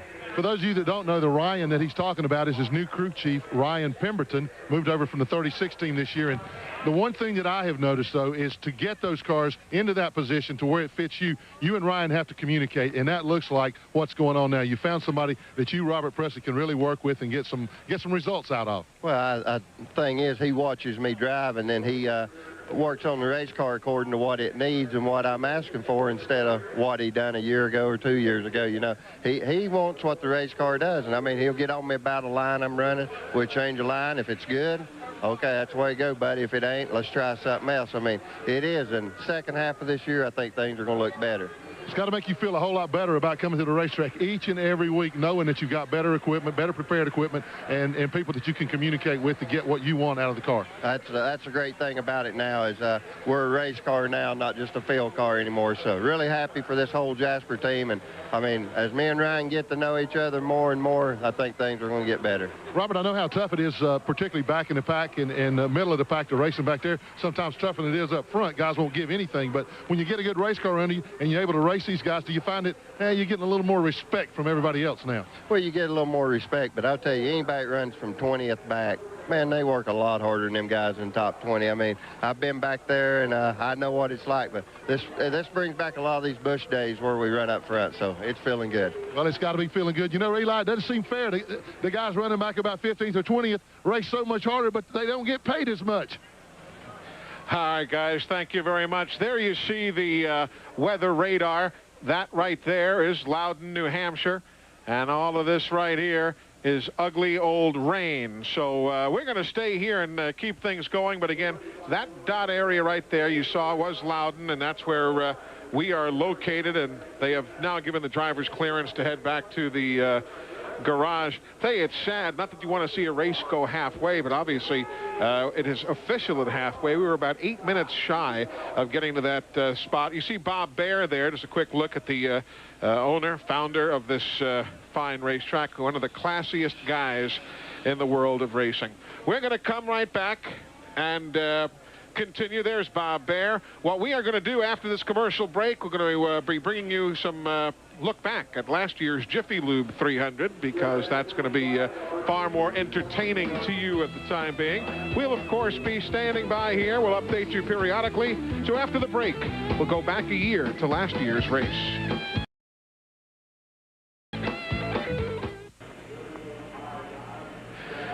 Welcome back, everybody, live at New Hampshire International Speedway. We have been under the red flag now for 47 minutes and 41 seconds as a rain shower passed by the Loudon, New Hampshire area.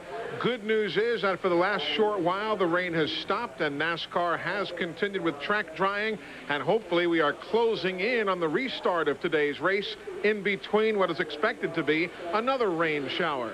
When racing resumes, you'll see Jeff Burton's Exide Ford Taurus, the number 99 machine, carrying a special logo insignia today. This is the 50th anniversary of the Korean War. And Charles Cragen is with us, the Assistant Secretary of Defense for the United States. And it's a pleasure to have you with us, Mr. Secretary. And it's great to see NASCAR getting involved in remembering those who were involved in the Korean War. Well, thanks, Eli. It's a real pleasure to be here. And I might point out that the button I'm wearing is a very small replica of the logo that appears on Jeff's car. Let's talk about why the involvement with NASCAR. Everybody wants to honor the Korean War, and certainly there have been so many veterans who've come through NASCAR. Was that the thinking as to why to hook on with Jeff Burton? Well, it really was. NASCAR folks generally, if I could make a generalization, are very patriotic people. Sure. And, you know, a lot of people have referred to the Korean War as the forgotten war.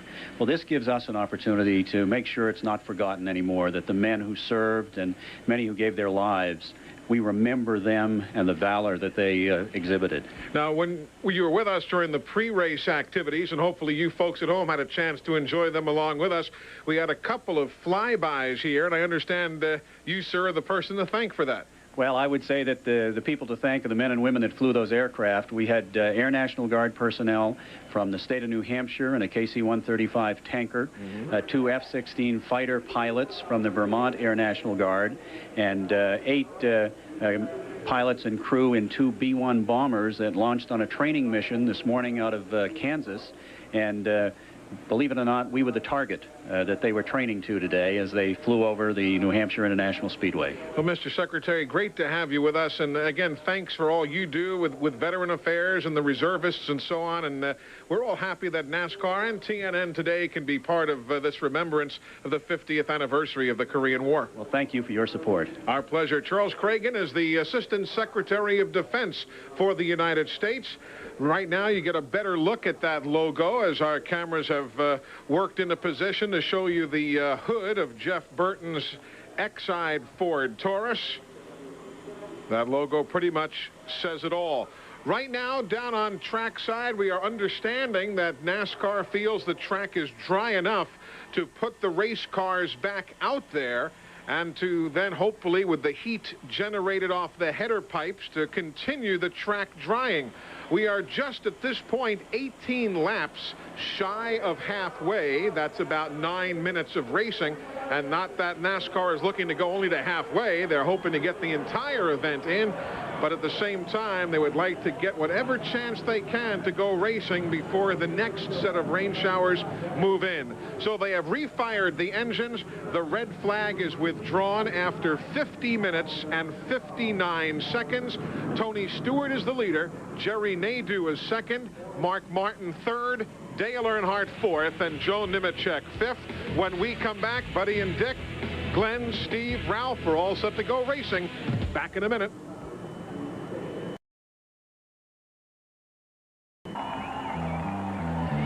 Earlier today, This NASCAR Winston Cup event got underway shortly after 1 o'clock Eastern Time. Just 5 laps later, Terry Labonte and Chad Little found themselves in the wall. Both cars retiring for the day. Mike Skinner had problems on lap 28, brought out the caution for the second time. Lap number 99, it was Jimmy Spencer who found himself in the wall, hurt his leg in the process and limped away. And then the caution came out for rain at lap 124. The red flag flew at 2:41 Eastern Time. And then at 51 minutes later, where we are right now, the cars have refired. Pit road is open, and the teams can choose to make a stop at this point if they would so choose. Those in the garage, Terry Labonte, Chad Little, Mike Skinner, and Jimmy Spencer, you saw all of their incidents. John Andretti is done for the day with engine problems. If you're wondering whether your favorite driver has led it all today, our pole sitter Rusty Wallace led lap number 1, John Andretti lap number 2. Ricky Craven led from laps 3 through 66. Jeffrey Bodine led from 67 to 86. And Tony Stewart took over the lead at lap number 87 and leads to this very moment. So take a look at the field now and see where your favorite driver is running. Well, this is going to be an absolute shootout because there's more rain behind this rain delay that we have just had. You can better believe they're all going to be on the gas hard when the green comes out. Again, the situation, if you're just tuning in, we are at lap 134 now, as you see. 150 makes up halfway and makes this an official race. So with, as the doctor told you, and as you saw on the radar earlier, we had that shot for you of the weather radar. You saw there's rain extending all the way back into Buffalo, New York, and actually towards and over the Great Lakes. There is a small window of opportunity here to get some racing in. And, well, it's going to be interesting to see how Tony Stewart can make that Pontiac wide. As they say, wider is better, to try and keep everybody behind them. Eli, if I'm not mistaken, they're giving one to go right now. Let's go to Glenn Jarrett. Okay, guys, Eli, you're exactly right. He will try to make it wide, but I tell you, as fast as he is, he doesn't have to worry about that too much. Haven't been many cars past him today. His crew chief, Greg Zipadelli, told him when they first went back onto the racetrack, do not pit, stay out. We'll hope for a caution in 50 to 60 laps. Right now, those cars that are up front only have about 15 to 18 green flag laps on those tires. So tires are still good. We saw earlier on in the race when some of the guys, most of the guys pitted with 29 laps. It really didn't seem to make any difference. So tires are good to go. We're just going to go racing as long as we can.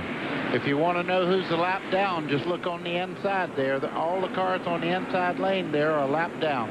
1 through 31. The first 31 positions are on the lead lap. We're past you right. Red flag. Ready? Ready? Ready. Green, green, green. After a red flag for rain, we're going back to work 14 laps from halfway.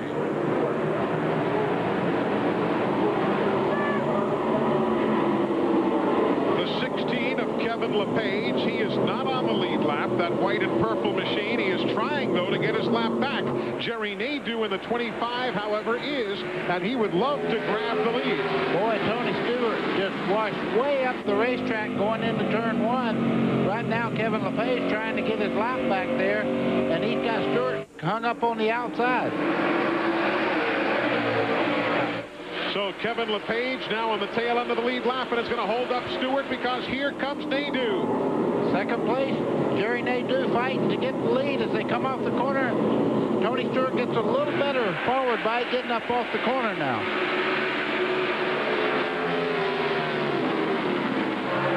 They go off into the corner.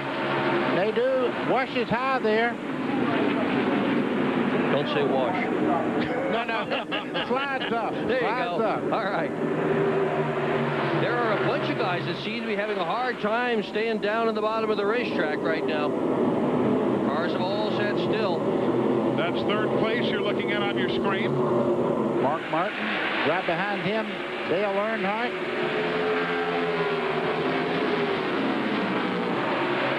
Nadeau still in second spot.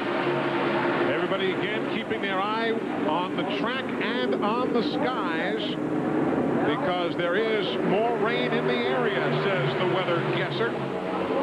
Park in that yellow car, he's a lap down. He's trying to get by the 20 of Stewart as well. Oh, boy, Earnhardt almost spun Mark Martin around. And he allowed him to save it. Dale could have put him away. Yes, he could. He just backed off the throttle. You see Mike Bliss right there. He's battling around trying to get up and make up one of his laps that he's down.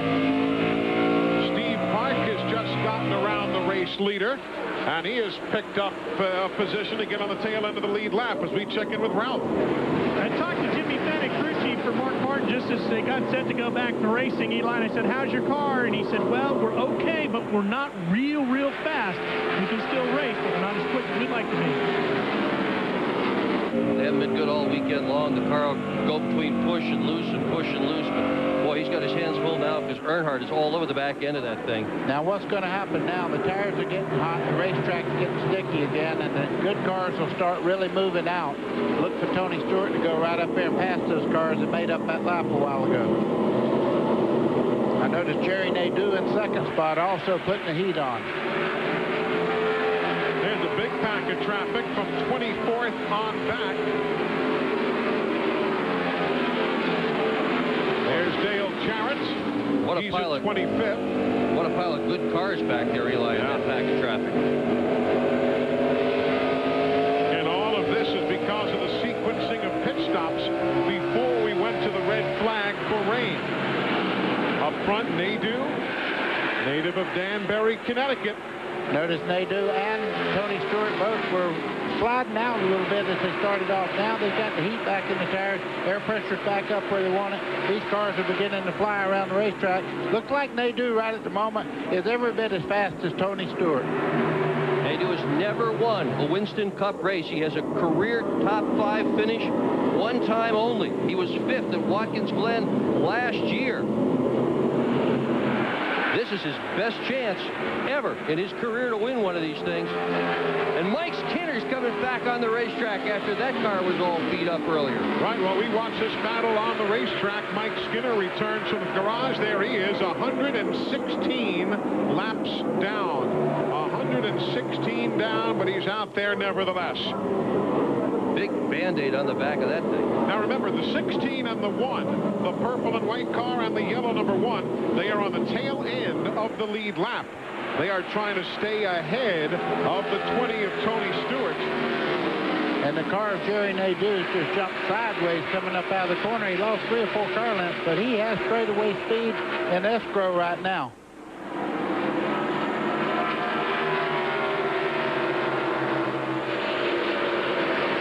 Laps shy of halfway.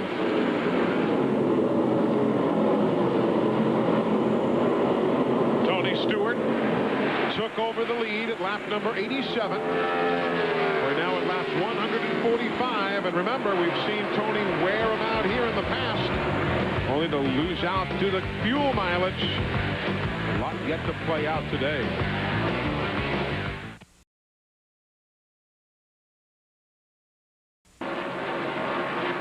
Welcome back, everybody. We are halfway home here at the New Hampshire International Speedway.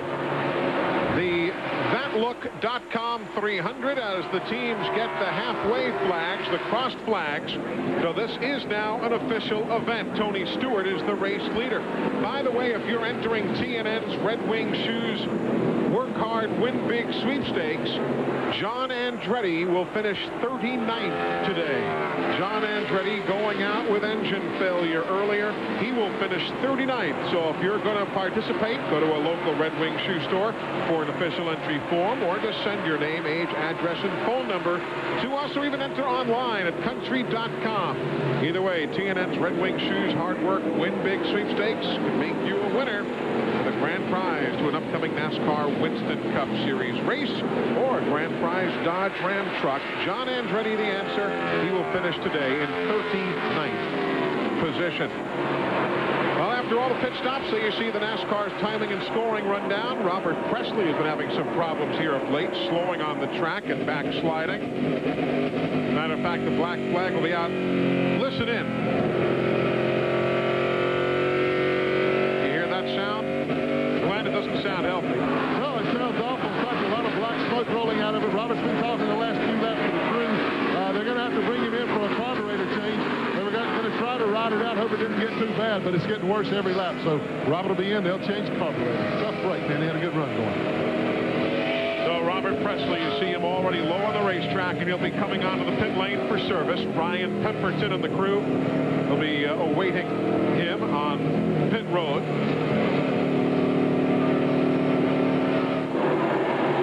34th right now for the Jasper engines and transmissions, number 77.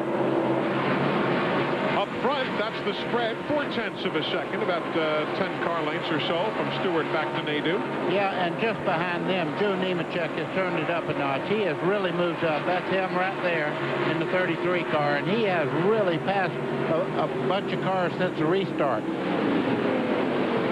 Working right in behind Scott Pruitt now. Look at that, from 30th to 3rd. Joe Nemechek. Well, he had a tough qualifying run. They tried to get just a little bit more out of the car to try and get the pole. They loosened it up a little bit too much, and he had a bad run, but he was anticipating a good race today, but perhaps not this good. He's having a great run for himself. Well, you know, he won here last year, Eli. Yes, he did. Picked up the victory here a season ago. You know something, guys, the way things are shaking out right now, of course, there's a lot of racing yet to go, but we ought to check the Haviland points for you, because the way things are going right now, that man, Dale Earnhardt, has mathematically just taken over the NASCAR Winston Cup point lead as of this moment. He's running in the 5th spot, and Bobby Labonte is running in 24th. Haviland Formula 3 Motor Oil, adding more life to your car and bringing you that points. Last time Earnhardt was in first place in points in any stretch like this was way back in 1996. Wow. It was after the 15th race at Daytona prior to coming to New Hampshire back in 96. That was 132 races ago. And at this moment, Earnhardt is in first in points, so clearly we're just past halfway. And for the 4 people from Iceland that's never watched a race, he's going for an 8th championship. That's what makes it so special. Yeah, the thing that's given him this point advantage right now is he's got 14 top 10s in the 17 races that we have run so far. And meanwhile, the guy who has held on to the points, Bobby Labonte, has become inconsistent. Right now, he is running in the 24th spot, and he's finishing periodically in the top 5 or top 10. And Earnhardt's doing it consistently. By the way, buddy, we are carried live on Reykjavik cable, you know. So, you know, I knew that. Even the folks in Iceland do. I just want to say hello to all 4 of them. Oh, goodness. You know, that's one of those weird deals where Iceland is green and Greenland is icy. Do you know that? I knew that. That's one of those backwards things. You'd think Iceland would be the icy one. Meanwhile, looking back at Bobby Labonte going down into turn 1, just in front of him, Stacy Compton, looking out of Bobby Labonte's car as he heads down the back straightaway and off the tricky turn 2. Kind of like, why do we drive on the parkway and park on the driveway? And you notice that little loose piece of tape on the top up there, that's hooked to a piece of plastic that they pull off on the pit stops, and it clears the windshield so you have good visibility. Tony Stewart, the race leader. Took over at lap 87. There's a great look from the Midas wall camera. The new Midas. A whole new way to keep a good thing going. Go Midas. Boy, there's a variance in speed there, isn't there? Oh, yeah. You can see some of the cars come off there. It looks like they're 20 miles an hour faster, and that is the great forward bite that you get. Some cars get great forward bite, and that's why they're leading the race right now. Some people come off there a little bit flatty, and they're not pulling as well, and you can see it. Flatty? I'll make up another one in a little while. We're 11 laps past halfway here in New Hampshire. Glad you're with us. After a near 1-hour rain delay, all 101,000 fans are still hanging in. Glad you are also.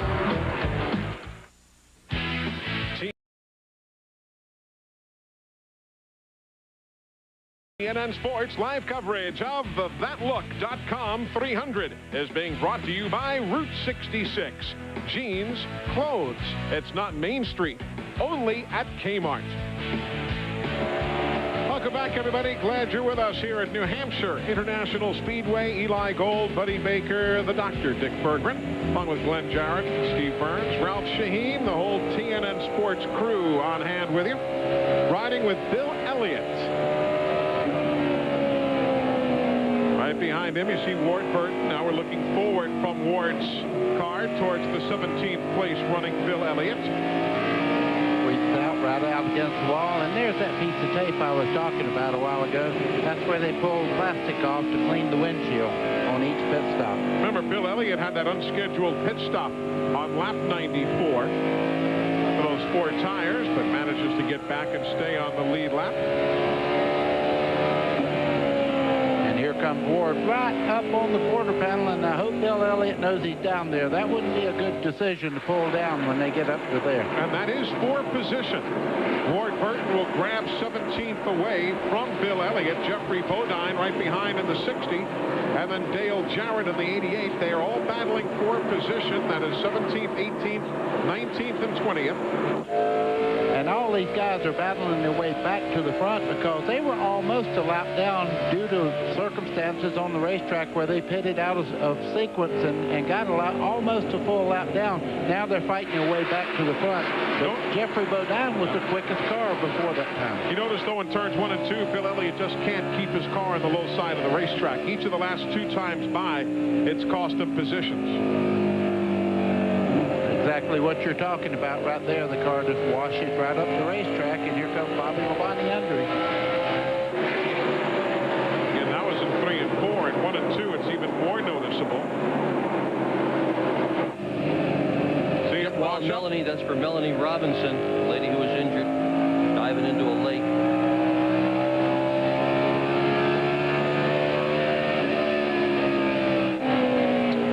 Husband Mark Robinson, crew member. Number 18 car. 171 of the 300 laps on the board right now. The race leader is still Tony Stewart. He's just pulled away by nearly 2 seconds. That's why we're showing you the action middle of the pack. You know, we've not talked about Jeff Gordon much. There he is, running in 8th spot now as we look back towards Gordon from Jeff Burton's car. Eli dropped back at the very start of the race, and now he seems to have made some adjustments on that car, and he's actually running much better than he was the first little bit of the race. He's in 8th spot right now, having a good day, and car number 2434. This is the 5th race in a row here at New Hampshire that Jeff has run this same car. Why not? With 5 top 5s in a row with that same car and a win in 1998, the September race. Good car. Of course, Jeff Gordon has also finished 20th or worse 3 times here at New Hampshire, so it's been feast or famine. Of course, these 2 guys, the guy we're riding with and the guy we're looking at, between them have 6 victories here. Exactly, 3 apiece, so that's not a bad crowd to hang out with. No, not at all. There's a lot of guys that are mid-pack that really hope that the rain will hold off for quite a while because they've got good cars. They're looking to be able to move up. Looking around, there does not seem, you folks can look overhead there, those aren't necessarily rain clouds we're seeing. That is overcast, but we're not seeing a whole lot of rain at the moment. There goes 2nd spot, Nemechek inside of Jerry Nadeau. And you could see that Nadeau's car was not pulling up out of the center part of the corner the way it should. And by the time he got to the straightaway, Nemechek just drove right on by. So Joe Nemechek, who, as Dick mentioned earlier, beat Dale Earnhardt here in a NASCAR Busch Series race in 1992, and then won the NASCAR Winston Cup race here last year. Just sweeps right by Nadeau. You know, Nemechek's one of the few people that has won Busch Grand National race here and a Winston Cup race. Aren't that many who have been able to pull that off? No, and he beat Earnhardt on the last lap here. And I'm talking about Dale Earnhardt, not Junior, on his first win ever here. And it was quite exciting. He passed him in the last corner.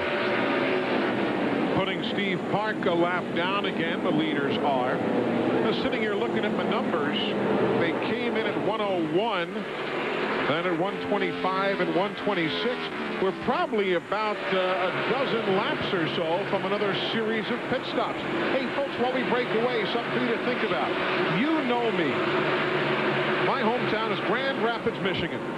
I have won championships in the American Speed Association and the NASCAR Busch Series. And this is my first year driving for Tyler Motorsports. I know you know me, but do the folks at home know me? We'll find out in a moment.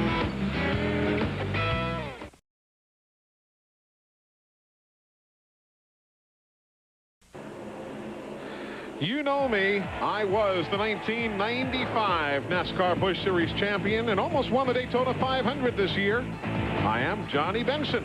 You Know Me is brought to you by your neighborhood Citgo. Johnny's running in 16th right now.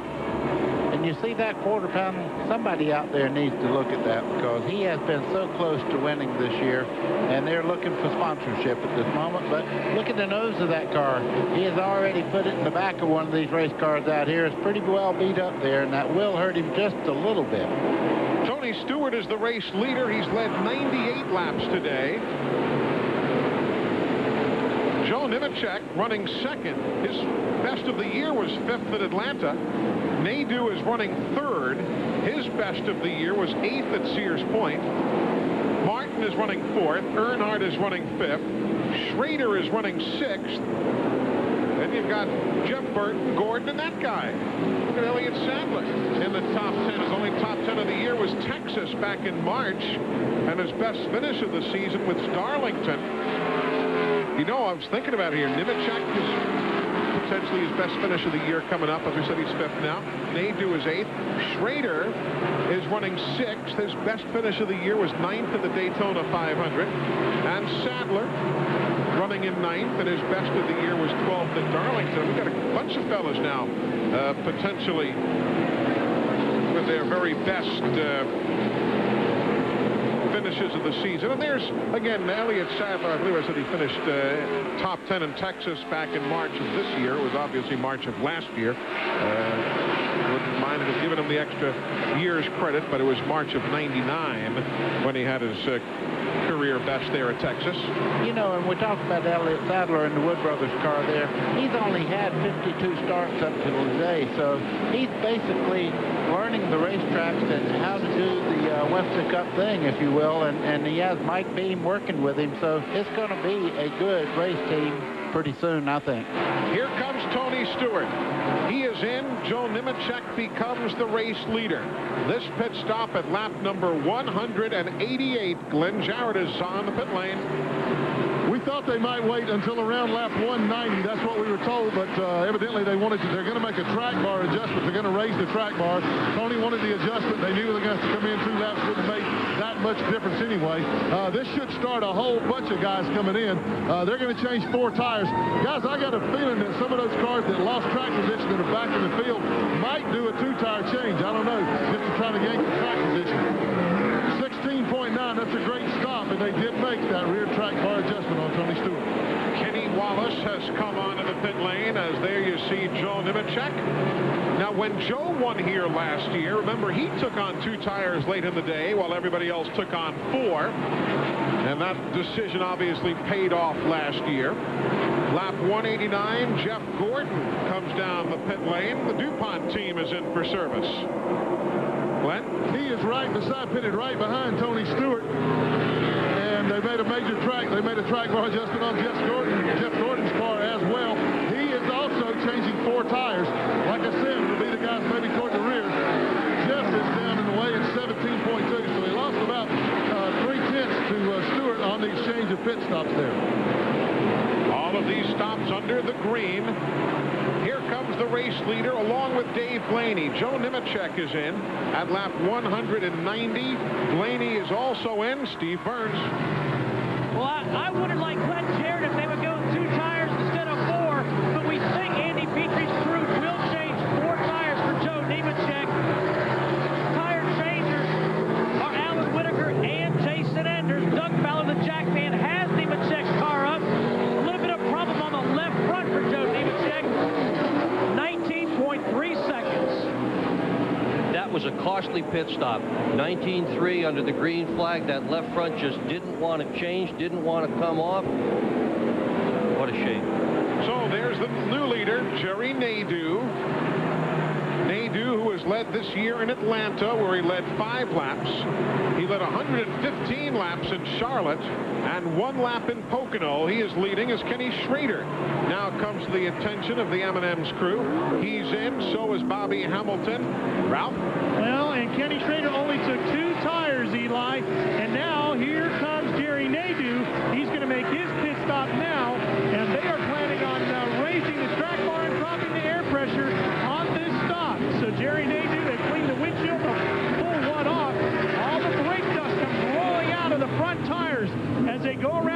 take 4 tires and fill fuel up on the 25. Now, Mark Martin has taken over as the race leader as Jerry Nadeau makes his stop. And there, Mark will stay on the racetrack and put another lap on the board. I'm a little surprised we're not seeing more 2-tire changes as opposed to 4-tire changes.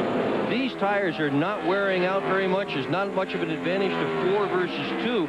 Many of the teams think 4's the way to go. They're looking at a longer run. Well, you're exactly right. And earlier in the race, some people changed tires and they did not run down the cars that were even on tires that they didn't even have fresh right side. They were on the tires that they started the race on. So I don't think tires are a great advantage here. Mark Martin, first time today, he has led. All 3 of those fellas have already come in for their pit stops.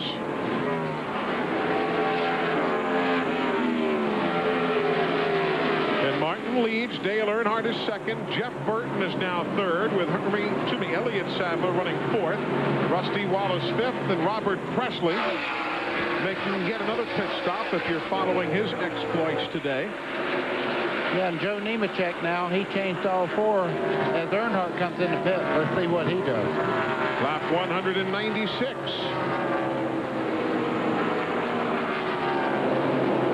Changing right side, you can see him cleaning the windshield up there. The guy's going around to the left side. He'll take on 4.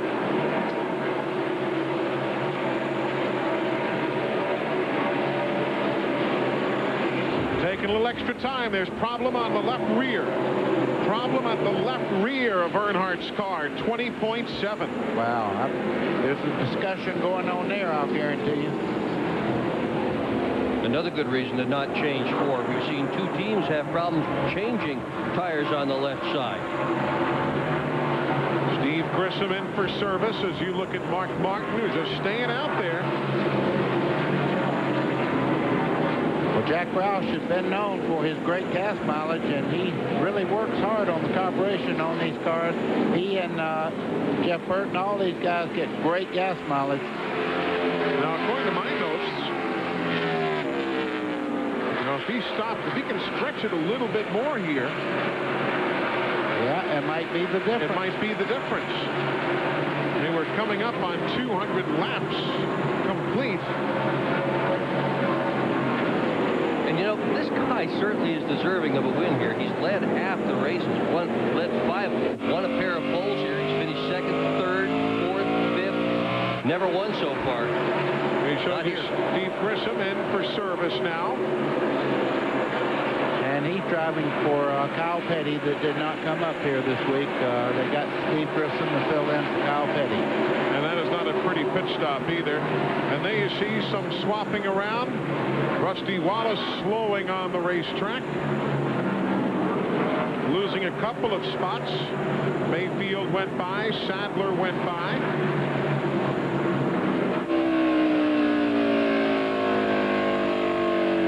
Mark Martin, as the race leader, has led 11 races this year.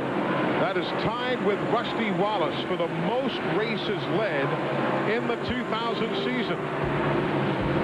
And he keeps trucking while Frankie Stoddard what's next for Jeff Burton.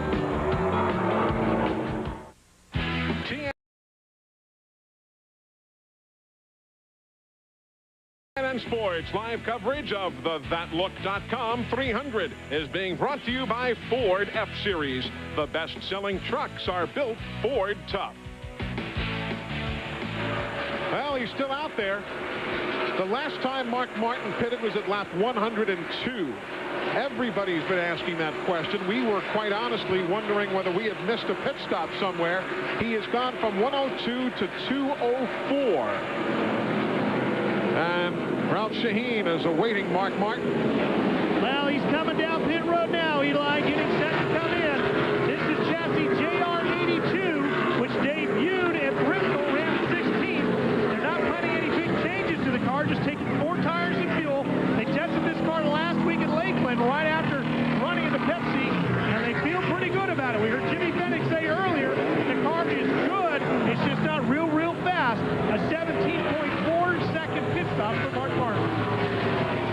That gives the lead to Jeff Burton, who now peels off the racetrack. And that will hand the lead to Jeremy Mayfield. So Burton will lead for 1 lap, and Mayfield takes over the top spot. Let's go to Glenn. And this is a regularly scheduled pit stop for Jeff Burton. Obviously, he was out there for a lap longer, I believe, than what Mark Martin was.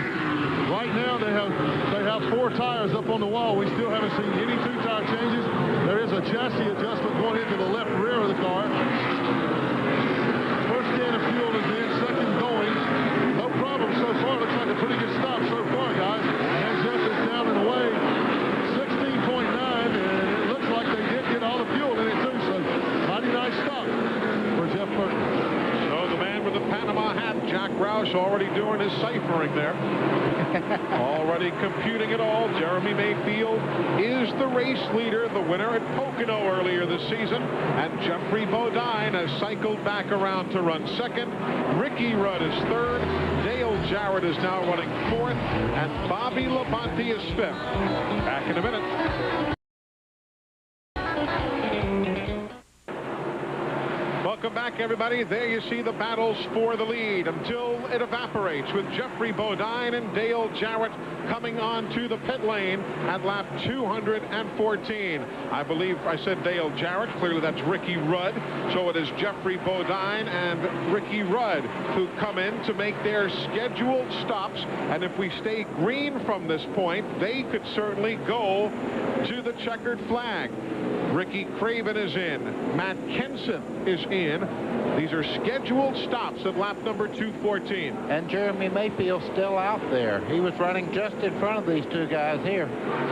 But now the new leader becomes Dale Jarrett, because Jeremy Mayfield, who was the race leader, comes in at lap 216. Jeremy, who has never finished on the lead lap in 9 races here at New Hampshire International, in for service. You might have seen Ward Burton coming down pit road. He's in. Darrell Waltrip getting service. Steve? Now 4-tire change. They're having a problem on the left front. Leave a call on the left front. 18 even, but a slow pit stop for Jeremy Mayfield, Eli. Here comes Dale Jarrett now. He was the 11th different leader of the race today. Back to his pit. Dale Jarrett makes his way into the pit box, and the crew goes to work. Barry Muse on the jack, gets the right side of the car up in the air. Not planning on making any major changes. Pretty happy with the way this car is running right now. 1 can of fuel is in. They're back around to the left side now.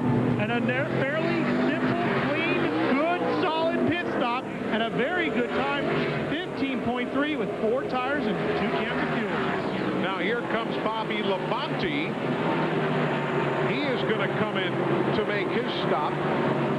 And this is going to cycle things around to Dale Earnhardt Jr. Rather, Tony Stewart now, who passes Earnhardt Jr. on the racetrack. So Stewart becomes the leader again, Ralph. Yes, he does. As Bobby Labonte's crew goes to work now. Jimmy Maycar not looking as foolish as he did before, but this race going back to green, 16 even, and a solid stop for Bobby Labonte's crew. And that pit stop by Bobby Labonte ended a streak that came up 1 lead change shy of a very obscure NASCAR record. The record for most lead changes without a repeat leader was 13. Today we had 12 leaders, 12 different leaders. Rusty Wallace, Andretti, Craven, Jeff Bodine, Stewart, Nemechek, Nadeau, Martin, Jeff Burton, Mayfield, Jarrett, and Bobby Labonte. 12 of them until Tony Stewart becomes a repeat leader here today.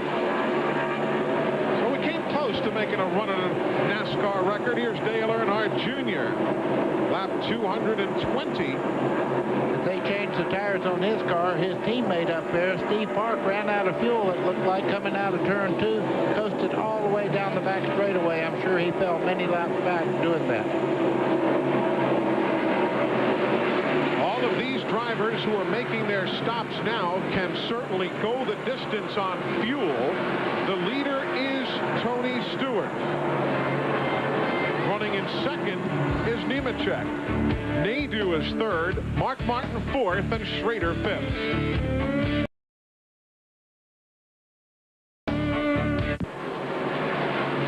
Welcome back, everybody. Tony Stewart continues as the race leader here at New Hampshire International Speedway. It's not been without some interesting moments here in the last few laps. We've seen some beating and banging. We've seen a couple of lap cars going by. Watch this first of all. Jeffrey Bodine in the 60 there. See him waving his hand out the window. Go on by. Our cameraman Mike Coker zeroing in on that there in the back straightaway. And indeed, Bodine went right by at the suggestion and urging of Stewart, who cannot, I wouldn't think, go the distance from here. He pitted at lap 188. Tony did it. Jeff Gordon pitted at 189. Some of those guys probably cannot go the distance. Now, folks, watch this. We saw some beating and banging earlier. Watch in the lower portion of your screen. Watch a little extra forward bite for Steve Park. Yeah, Johnny Benson says, I'll just help you a little bit. He moves him over. Now watch the 4-car there. Bobby Hamilton gives him a little side-by-side. And here comes Ward Burton, says, don't hog up all the fun. I want to get in on this, too. Well, that little action also put a hole in the grill area in the front of Benson's car. You just saw a quick glimpse of it there. Here you can see it real well. All he needs now is a little tiny piece of debris. That radiator sitting wide open, naked. Any debris is just going to punch a hole in it for him. Meanwhile, I'll tell you that overhead's getting a little darker. You folks can probably see that at home as well.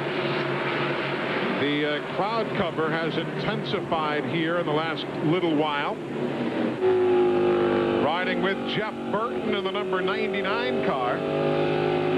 Jarrett and he are battling for 10th and 11th. Now riding with Dale Jarrett. Let's watch him go down in the corner. You'll see Jarrett getting in the corner just a little bit better.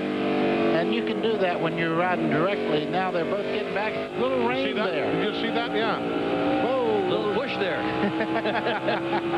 This has been a very physical race. Look at the side of DJ's car. Tire marks all over it. It seems as if a good percentage of these cars are in some way battle-scarred today's race. Now, Mayfield is in that mix also for position. Buddy, when you were racing or any of these guys, when you started seeing a couple of little raindrops, did you all of a sudden say, all right, forget about common sense and let's do it? Yeah, you have to get a little more aggressive. And right there, I mean, that does not look like a lot. They're out there on slick tires, so any more than that, and they'll have to put the caution out again, and perhaps the race ends. So you have to go to the front if you possibly can. If you're a Robert Presley fan, the electrical problems that they've been having on their car have finally put them out for the day. So Terry Labonte, Chad Little, John Andretti, Jimmy Spencer, and now Robert Presley, the retirees' electrical system problems that have been bothering that team ever since the early stage of this afternoon. Watching Jeffrey Bodine in the 60 car, where he's at in the standings right now has nothing to do with the way he's driven that race car today. It has to give them a little boost that they have had one of the better cars. Just pit stops and different things has put him way back in the field right now. Now he's running 14th, but he did lead earlier. Stewart, you wonder if he's going to win one of these things in a Winston Cup car. Last year in this race, he led more laps than anybody else, misplaced the gas situation, ran out of fuel. The September race here last year, motor skipped at the end. He wound up finishing second. The IRL car, the Indy car, he ran 3 times here. Led the most laps in all 3 races. 1 in 98. The other 2, he was 12th and 14th. This place owns Tony Stewart. Glenn Jarrett's down in his pit. Well, guys, it might owe Tony Stewart, but what they're hoping for now is that the heavens open up because, as I said earlier, reported to you during break, they cannot make it all the way on fuel. Neither Tony Stewart in number 20 nor Jeff Gordon in number 24 have enough fuel to run the remaining 64 laps. They're going to have to stop one more time. There are a few raindrops falling right now. They're hoping that the heavens open up, Steve Burns. Well, Glenn, same situation for Joe Nemechek in the number 33, who's running second. They stopped on lap 190. They cannot make it. Kenny Strader, the number 36, who's running fifth. They only got 15 gallons of gas on that last pit stop. They definitely cannot make it. Let's go to Ralph Shaheen. Well, Jerry Nadeau in the 25 is going to come up about 5 laps short, says crew chief Tony Furr. But get this, the 14 of Rick Mast, who earlier in the day had the spark plug problem, they think they might be able to go all the way. They're currently 10. Wouldn't that be something? first time this season. A tough time on old AJ, and talk about a great racer, though. Yeah, and he knows that you have problems the first year out, and you know, I think they've had good runs at different times during the year. Look at Rusty with the chrome horn. Boom, he says to Elliott Sadler. Moves Sadler over, and here he comes. And when he says chrome horn, folks, that means he bumped him just a little bit, because they don't have horns on these cars. They have to let you know you're there a little bit quicker. And you can see Elliott Sadler did not put up much of a battle. He moved over, and your leader went right on by him. So we continue under green, though there is rain in the area. Earlier today, we had a 1-hour red flag for rain. Hopefully, we won't have to deal with that again. TNN Sports live coverage of the ThatLook.com 300 is being brought to you by UAW GM. Assembly line to finish line. Teamwork wins. Welcome back, everybody. The Pontiac of Tony Stewart continues to lead here at New Hampshire International Speedway. There is rain all around us, but it is not falling heavily enough right now to force a caution flag. There is some light rain in the area. You saw Stewart. There's Johnny Benson as we take you back in the field. Johnny is running a lap down now in the 17th spot there in the number 10 machine. Good run for Elliott Sadler in the Wood Brothers Citgo number 21. He's in 18th position. And then you've got Ricky Craven, who led here earlier today from laps 3 through 66. Craven now running in 19th. He too is a lap down. The one is Steve Park, the yellow car. He's a couple of laps back in 29th. And Scott Pruitt in the Tide machine is running 30th. He also is a couple of laps down to our race leader, Tony Stewart. There's Ward Burton now. Ward, after the stops of earlier, running in 20th spot. He is 1 lap down to our race leader. There's 33, Joe Nemechek, running second. Now, Joe is 6 seconds back of Tony Stewart, but he is on the lead lap, obviously. Jerry Nadeau is running third. We wait for him into the picture, and there he is. As Nadeau, third on the racetrack, he is at this point 7 3/10 seconds behind Stewart. The 90, that's Ed Berrier. The 6, Mark Martin. Martin is running fourth. Berrier is 4 laps down in 36th position. 27 is Bliss, the blue and white car. He's running 33rd. The 7 is Michael Waltrip. They're battling for position, Bliss and Waltrip are. Each 3 laps down. The 94 is Phil Elliott. He's 1 lap down in 21st position as we ride with him. You see Dale Earnhardt Jr. out the rear view there. Earnhardt Jr. in 22nd. He is a lap down to our race leader. And the 17, who had clutch problems earlier, Matt Kenseth, he is 2 laps down in 23rd spot. Also 2 down is the 11. That's the Ralph's Stores entry for Brett Bodine. 4 is Bobby Hamilton. Hamilton is also a couple of laps down in 25th position. Others on the racetrack having made a stop moments ago. The 93 of Dave Blaney. He's in 34th. He's 3 laps behind our race leader, Tony Stewart. There's Darrell Waltrip. He also being shown 4 laps down now. DW4 down in 35th position. Then you drop way back and wait for Schrader, who'll come in for a pit stop. Kenny running 5th. Hard on the binders to abide by the pit road speed limit. He will drop from 5th place and come in for his pit stop. Ralph? He's only planning on taking 2 tires on the right side of his car, so Richard Mako goes to work on the front. Josh Gibson goes to work on the rears. They take fuel, the tires are on, and he is away. So Schrader making his pit stop now. There's Tony Stewart. 1 eye on the skies. 1 eye on the racetrack with rain dancing all the way around. By the way, guys, I didn't want this telecast to go by. We have been in such need of some good news this week in light of all that's taken place. You see where Bobby Allison and Judy Allison got married again earlier this week. Yay! Yes, Isn't that great? Oh, that is good. They had obviously been through so much in the aftermath of both Clifford and Davey passing away. They had a lot of problems and had gotten divorced. Well, the Kyle Petty, Patty Petty, Adam Petty situation brought them back together, and they got remarried on Monday of this week. Wrenchhead.com with millions of brand name auto parts and accessories to choose from. It's easy to prove you're a Wrenchhead. Hey, are you a Wrenchhead? I'm not going there this week. Wrenchhead.com. Parts online all the time. This week, next week, anytime. Wrenchhead.com. There's the race leader. There is 6th, 7th, and 8th place.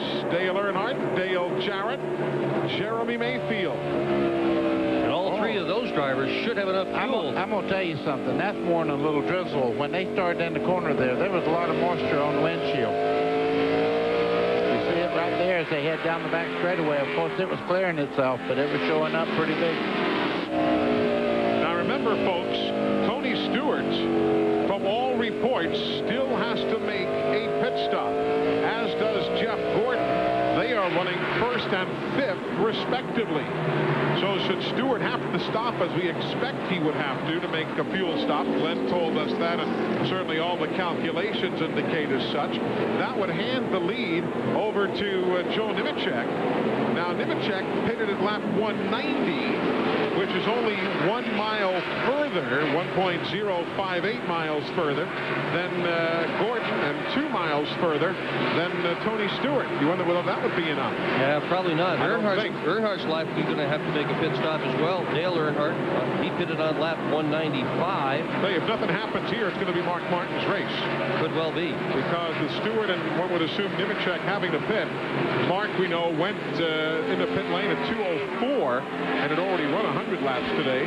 So if we don't have rain interrupting things, this could be the first win for Mark Martin here at the New Hampshire International Speedway.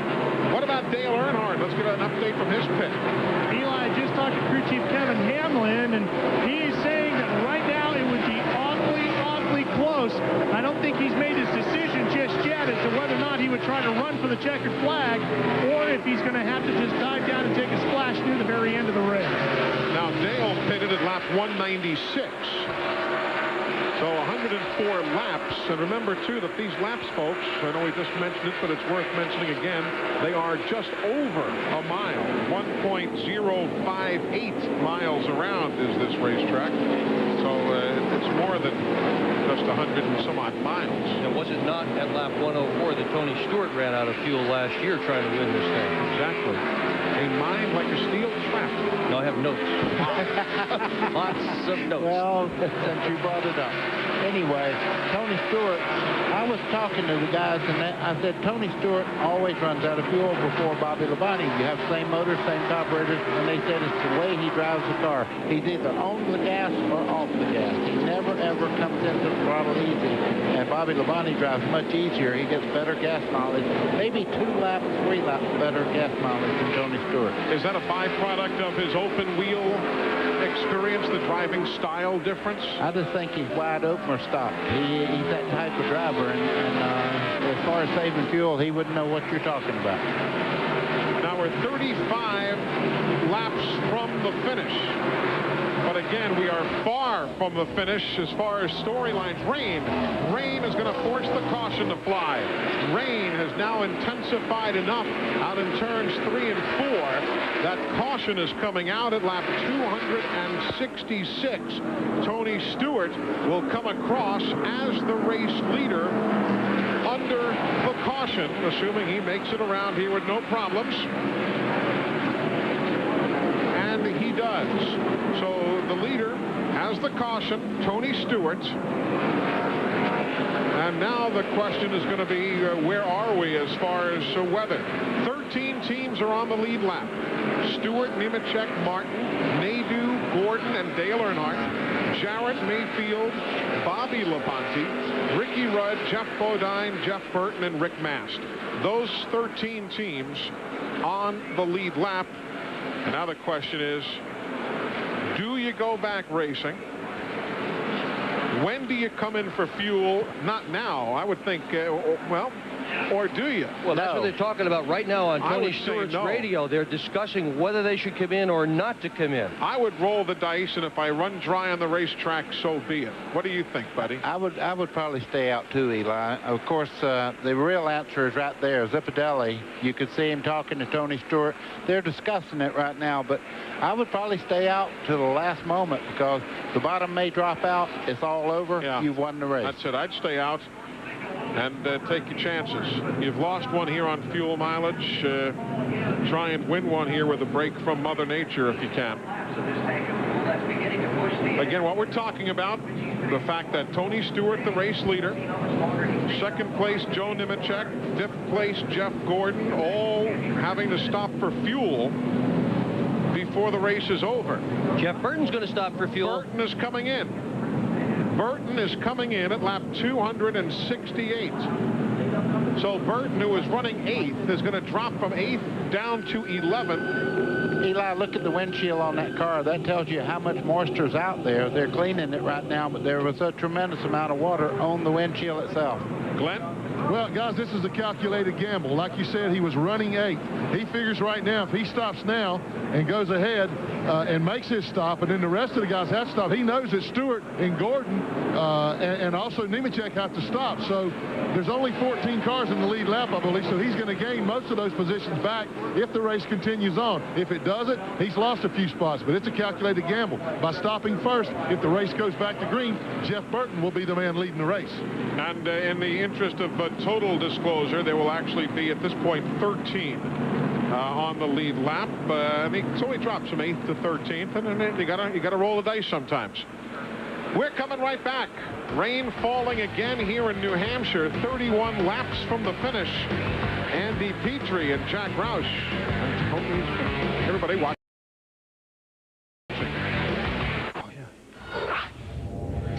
Our race leader here in New Hampshire is Tony Stewart. With crew chief Greg Zipadelli, they have been a force all season. No, it's not all been easy. There have been some bumps in the road, but there have also been the high times, like a win at Dover and a rain win at Michigan. And now we run in the rain again here at New Hampshire International Speedway. Tony Stewart has led twice today for 153 of the 271 laps. Of course, has had success here, as we had talked earlier, in other forms of racing. Ran in the Indy Racing League here in 96, 97, and 98, and led 93 of the 200 laps here in 1998 en route to the win. He ran second here to Buckshot Jones in a NASCAR Busch Series race back in 1998. And as you can see on the racetrack, if you're a veteran observer, you can see that they're starting to lose the racetrack now. That's the term NASCAR uses. When the gray disappears and the track starts turning darker, that means it's getting much wetter, and that the heat from the header pipes is no longer keeping the track dry. All right, so where is that guy who was doing the rain dance for Tony Stewart in Michigan? They need that guy on the speedway. Beat the tom-tom. That's what he's got to have right now, is rain to win this race. Greg Zipadelli and the whole crew looking on. Glenn, let's any rain dances down there? Well, let's find out. Greg, you look pretty calm for the situation the way it is. First of all, how far can you go? I know that you're probably getting pretty close to running out of gas. We're crunching numbers right now. We're still probably 6, 8 from having to stop.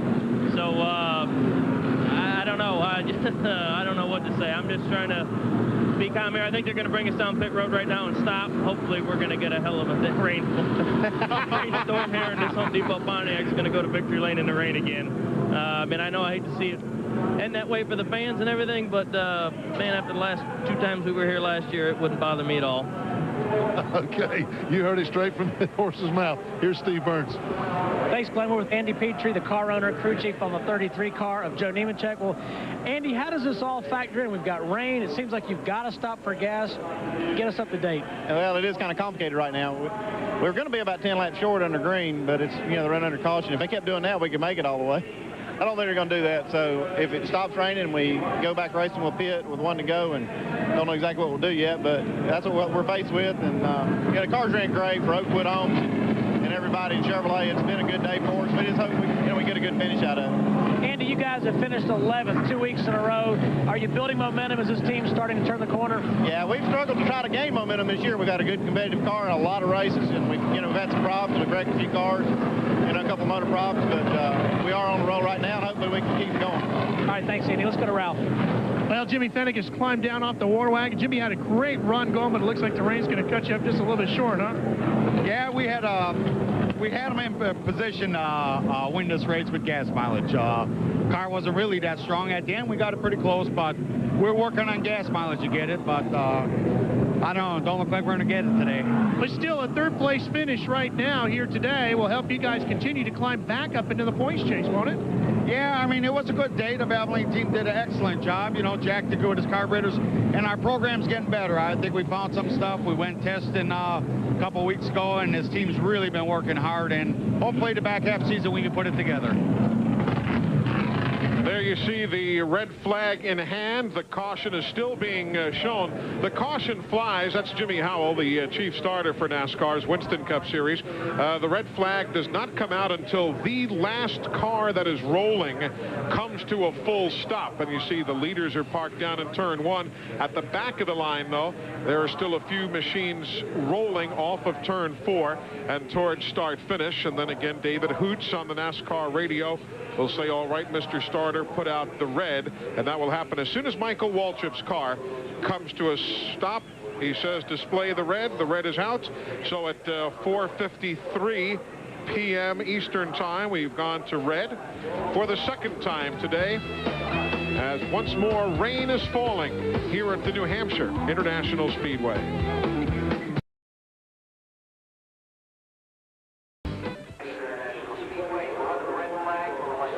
Welcome back, everybody. The rain delay is underway for the second time today here at New Hampshire.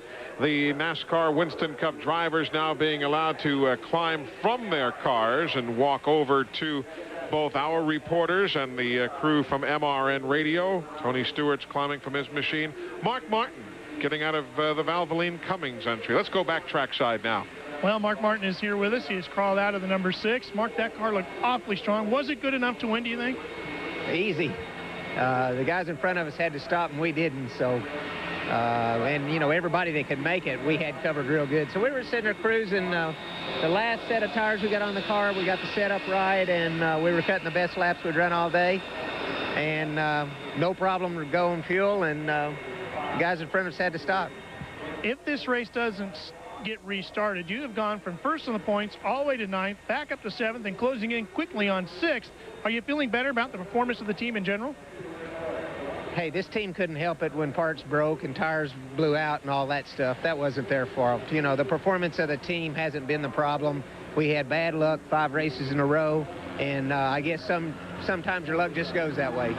I don't think these guys are done yet, Eli. I don't think so, and if it doesn't resume, and if he finishes 3rd, it'll be his 4th straight top 5 finish. But, Dick, we talked about it earlier. I mean, you knew when he could go as long as he did earlier, you knew it was Mark Martin's race. Buddy, how about when you were racing? Did you have good luck or bad luck with rain? Well, I had both. One time I won in Charlotte on a rain-shortened race. I will tell you, it paid the same thing as when I won it when the sun was out. So you have to be in position to win. You understand that. You have to be leading the race to win. But one time in Pocono, I got into the wall, followed the pace car all the way around, and we knew that if it restarted, I was done because right front was knocked back against the door panel. But we were hoping for rain, and all of a sudden the sun came out. They hooked a record to it, and I watched somebody else take a race that I had like a 12-second lead in. You kind of feel for Mark Martin and Jimmy Fennick. They played their strategy beautifully today, and if it doesn't get going again, they'll come up shy. Steve, who have you got visiting with you? That would be Mr. Earnhardt there, Eli. Dale, tell us about your afternoon here on this tough track. Been up and down, really. Ran pretty good at times, and right now I just sort of holding Jarrett and him up trying to stay in the dry tracks. I was really surprised NASCAR ran that long with the track that damp, and it was pretty wicked out there if you got out of the track. So we ran a good 15 laps there longer than I thought we would, but we're trying to get the race in, I reckon, and trying to get everybody to go home. But we're just biding our time, really. I don't know if we're any better than these guys. Just we can hold them up right now, and we just keep in front of them. We'll be all right. It's going to be close on gas. Can you make it on gas? Well, I don't know. If we go back green, we might have to do something. Might have to get 2 tires and some gas, but right now we're just going to, if we ride a lot more cautions, I think we could make it. But they say the rain's not far from here, the hard rain, so we'll see what happens. Okay, thanks, Dale. Let's go to Glenn Jarrett. Well, thanks, Steve. The jet dryer, golly, I can't talk. What are they? Jet dryers, is that right, Tony? Tony Stewart has been kind enough to come over to us. Tony, I saw you looking heavenward there, looking for a little help from Mother Nature. You need it. Well, I mean, it put us in the situation we're in. I mean, I don't think we can make it on the field. We're going to have to stop. So, you know, if we'd have came in like everybody else did, knew we were going to come back to green, we would have come in. But, you know, we didn't have that luxury of leading. I mean, you can't chance it. And, you know, we didn't know it was going to stop raining. So the weather's put us in a bad position here. As far as I'm concerned right now, I can just pour rain right now. Tony, you've had an awfully good race car all day, been obviously the dominant car. You were that way a couple of times here last year. You just haven't been able to get this thing to victory lane as many times here as what it looked like you would. You feel like this place owes you one? I don't know. I mean, the way I look at it, no track ever owes you anything. I mean, you got to go out and earn it. And, you know, last year when we lost because of fuel, we didn't earn the win. And that plain and simple. The track didn't owe us anything. It wasn't track's fault we didn't make it on fuel mileage. So, you know, we just got to go out and do what we can do. You know, we got a game plan on what happens if we do get back in the cars and get going again. And if it doesn't, then I don't mind not getting in it the rest of the day. Okay, you can see he keeps looking heavenward, guys. He wants that rain. Here's Ralph. Well, I'm with Jerry Nadeau, and this time I got the umbrella, okay? And he's currently 4th, but you were running 3rd. How come he slipped back? I let Mark go by. Our car's getting a little tight, and we're 4th place car. I mean, the guys have done an awesome job. This is the best we've ever run all year long. We've run great at Charlotte. We lost an engine, but this is probably one of our best performances all season. So I'm still pretty happy wherever we finish, even if it's top 5, top 10. At least we were here. We led a couple laps. We put some pressure on the leader. And whatever it gives us, that's what it'll give us. How far away is this team from a win? I mean, you might finish 4th here today. What's missing from a points race win? I don't know. We've had a strange season this year. We've had an up and down season. I guess you can say it was the Jerry Nadeau roller coaster year. We've had some great runs at a lot of places. You know, we're getting closer, and the way I look at it as a race team, you got to finish in the top 10 before you get a top 5. Once you get a top 5, you know, the win's right around the corner. So hopefully we get a top 5 out here today with the MichaelHolland.com car. Who knows, maybe next race at Pocono we'll get a win. And Eli, remember this, if nothing else, he's also going to be the highest finishing Hendrick car. And when you're talking about finishing higher than a 3-time champion like Jeff Gordon and a 2-time champion like Terry Labonte, not a bad day. No, it would also be his career best finish, Ralph, because he had that 5th at Watkins Glen last year, and if he stays where he is, he'll come home in 4th today. You know who's going to end up being the big loser in all of this deal? Well, 2 guys, actually. Kenny Schrader, remember, he was running well, came in and pitted. He was in at lap 251, and he is now in 40th place earlier. He'd moved up to 23rd. But, I mean, here's a guy who will drop significantly. And Sterling Marlin in the Coors machine. He was 7th. He came in for his pit stop and is now 25th. So you have Schrader from 5th to 23rd. Marlin from 7th to 25th. So those are guys who will lose out in the exchange. So Sterling's hoping that this race goes back to green. We have been under the red flag now for 9 minutes and 8 seconds. Not dampened the fans' enthusiasm any. We're going to wait and see what Mother Nature has in store for us. Come back.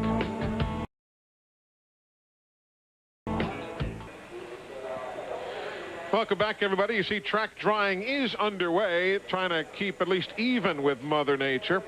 By the way, if you're wondering, the NASCAR Winston Cup points right now, Bobby Labonte is still leading the points. If the race ends right now, he would have a 45-point advantage over Dale Earnhardt, but lots yet to go as we kind of outweight Mother Nature here. Well, that's an impressive bit of rain gear. Let's go back trackside. Well, guys, I was standing by with Joe Nemechek trying to wait till the jet dryer. I said it right that time, went by, and man, Joe, I tell you, you in New Hampshire, got to be a great love affair. You run this racetrack so well once again today. The Oakwood Chevy's running good. I got to say thanks to the whole Andy Petrie team, especially the motor shop. They put a new motor in this morning. Didn't think the one yesterday run quite right, so this thing's run flawless all day. I just wish I could get up there and race with the 20. You know, I think we're about even on old tires, but, you know, that last stop, we had a little bit of trouble under the stop, and it got me behind a little bit. But, you know, we're right on the borderline of making it on gas, so it's one of those deals. I want it to rain, but I want to race Tony, so, hey, we'll take it. Well, you have had a good run. I want to ask you this. In addition to the engine change, you didn't have that good a qualifying run, and that surprised me because of your love of this racetrack and how well you get around it. What did you do different to the car to get the thing up front? Well, the problem was we were like 4th or 5th in practice. We had a shot at the pole, so we put the pole setup in it. We put the pole setup in it, and I slid sideways going into 1. It wasn't very good, so, you know, we should have been in top 5 qualifying, and we just messed up a little bit, and myself included, because I agreed to make some changes, and I should have known better. But this place is tough. You know, it's probably one of the toughest places you have to qualify at and also race at. But my car's running good. It certainly is. Joe Nemechek loves this racetrack, regardless of how tough it is, Steve. All right, thanks, Clay. We just caught up with Kenny Schrader. Kenny, Eli Gold was just talking about your maybe tough luck running in the top 5 and had to pit again for gas. Well, the little car was good, you know, but we all made a call, you know, and we got a little bit of track position by not filling it quite up, thinking this rain was going to come a little bit earlier, and backfired big time. All right, thanks, Kenny. Well, sometimes you come up big time, sometimes you come up feathers. Well, that explains it. Looking at when he pitted, it didn't seem as if he should have had to pit again, but that's why he didn't put all the gas in it. Folks, it is going to be a while here, either for the track to dry or if the heavy rains come. Ricky Rudd talking with Bobby Labonte. We are going to be tossing into some alternative programming here in just a moment or so while track drying continues. Find out where your favorite driver is running or sitting right now. Stewart, he only has 2 laps on Nemechek as far as fuel is concerned. You heard Joe saying we're right on the bubble of making it. And they came in at lap 190. Stewart pitted at 188. So, man, it can be a game of inches, and literally in this sport. There you see some of the others. See where Schrader and Marlin have dropped to. And there you see all the others, including the fellows who were involved in accidents earlier today. Terry Labonte, Chad Little, John Andretti, Jimmy Spencer, Robert Presley done for the day. We're going to stick around here, and we'll be coming back periodically, but American Shooter will be coming your way as some alternative programming right here on TNN. See you shortly.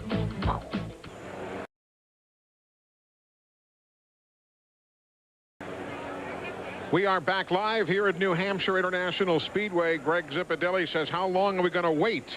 We're going to wait a while. There is some rain continuing to fall, but NASCAR still has hopes of getting the final 27 laps of today's race in. So we will wait right here. Hopefully you folks will stay with us. But now let's go back to more of American Shooter here on TNN. Then we'll return to New Hampshire with another update in 30 minutes.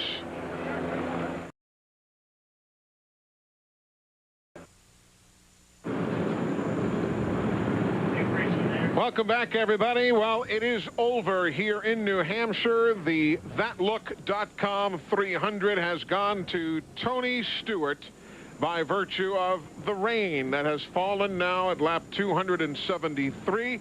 So Tony Stewart wins, and he is our Bryant Cool driver of the race. Burning hot? Call Bryant to the rescue at 1-888-999-BRYANT. Everybody was just sitting around waiting, hoping, but the rain intensified here in the last short while, and we were unable to get the race going. Greg Zipadelli and the crew, our Red Wing work hard pit crew of the race. Red Wing Shoe Company, America's best choice for durable, comfortable footwear. And Buddy Baker, we had been speculating, do you pit, do you stay out? Obviously, with the rains having hit as they have, it was a good thing for Tony Stewart that he stayed out. Sometimes you have to roll the dice. They made the right choice, but they had to be in the lead to win this race, and they did everything right all day long. Tony Stewart has led 36% of the race laps in the 3 New Hampshire events in which he has competed in NASCAR Winston Cup competition. I mean, as we talked earlier, Dick, with his IRL successes here, finishing second to Buckshot Jones in the NASCAR Busch Series, when you get in that groove at a certain racetrack, you do awfully well. Well, he's in the groove at every racetrack. He has led every single event since Richmond, and he is decidedly on a roll. Look at those points. 76 ahead. Actually, 68 there from first to third, as the unofficial numbers show. Bobby Labonte, Dale Earnhardt, Dale Jarrett atop the points. They are moving victory lane into the relative dry of garage stall number 7 in the NASCAR Winston Cup garage area. Tony Stewart is there with Glenn Jarrett. Well, thanks, Eli. Tony, congratulations. Victory number 3. Finally, victory number 1 at New Hampshire, even though in the rain. What a great day for you. Yeah, it really is. You know, I was sitting there under this red thinking, boy, it's isn't fair. The weather was treating us. But, you know, with the way that first red happened, we didn't come in and pit like everybody else did. And, you know, we elected for track position just because we didn't know whether it was going to rain again or not. So, you know, having the second red, it was really going to hurt us. So, yeah, actually, it ended up helping us this time, but makes up for the first time that it happened to us. Well, this last rain delays lasted, I guess, maybe an hour or a little more. Have you developed ulcers worrying about that rain because you had to stop? I'll tell you what, Greg Zipadelli and I, we're going to have to start getting, you know, hair color for men, because we're both getting gray hairs, worrying about all this, and we're not going to live too many more years having ulcers like the way we are today. So I'm just glad it's over finally. I mean, we had the fastest car, so I don't feel the least bit guilty about winning this thing this way. You know, we were fast all day and you know, ran up front all day. So I mean, I felt like we did our part to earn this. Your team's on quite a roll right now. You won a couple races there. You had a chance at Pocono, chance at Daytona. You're there in the hunt every week. It's got to make you feel good.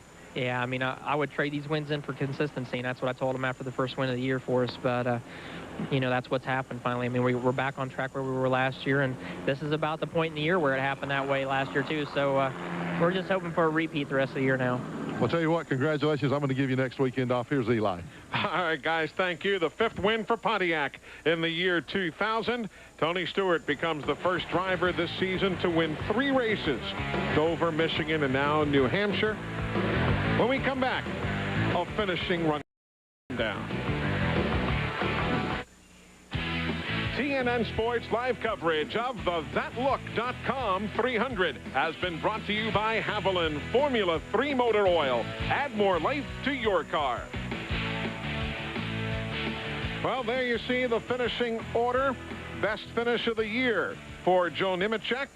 Best finish of the season for the 25 of Jerry Nadeau. Jeff Gordon, another top 5 finish. That'll be 6 straight for him. Some good runs, guys.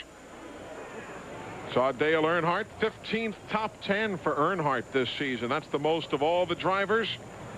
Other notes as we look at the finishing order: Dale Jarrett, 9th straight top 10, including 6 top 5s. You also saw Matt Kenseth there moments ago, as he found himself in 19th spot, the highest finisher among all the rookies. Guys, always a pleasure. See you down the road. Thank you so much. Yeah, we will. Good race today. Lots of interesting stories. Some great storylines, and of course, we will be back with you throughout the latter portion of the season. We'll be with you at Dover and again here at Rockingham and Phoenix. So lots of racing coming your way on TNN Sports. That's going to do it for us from a rainy Loudon, New Hampshire. For Buddy Baker and Dick Berggren, Glenn Jarrett, Steve Burns, Ralph Shaheen, I'm Eli Gold. Thanks so much for joining us. Our congratulations to Tony Stewart, who becomes the rain man for this weekend. So long from New Hampshire.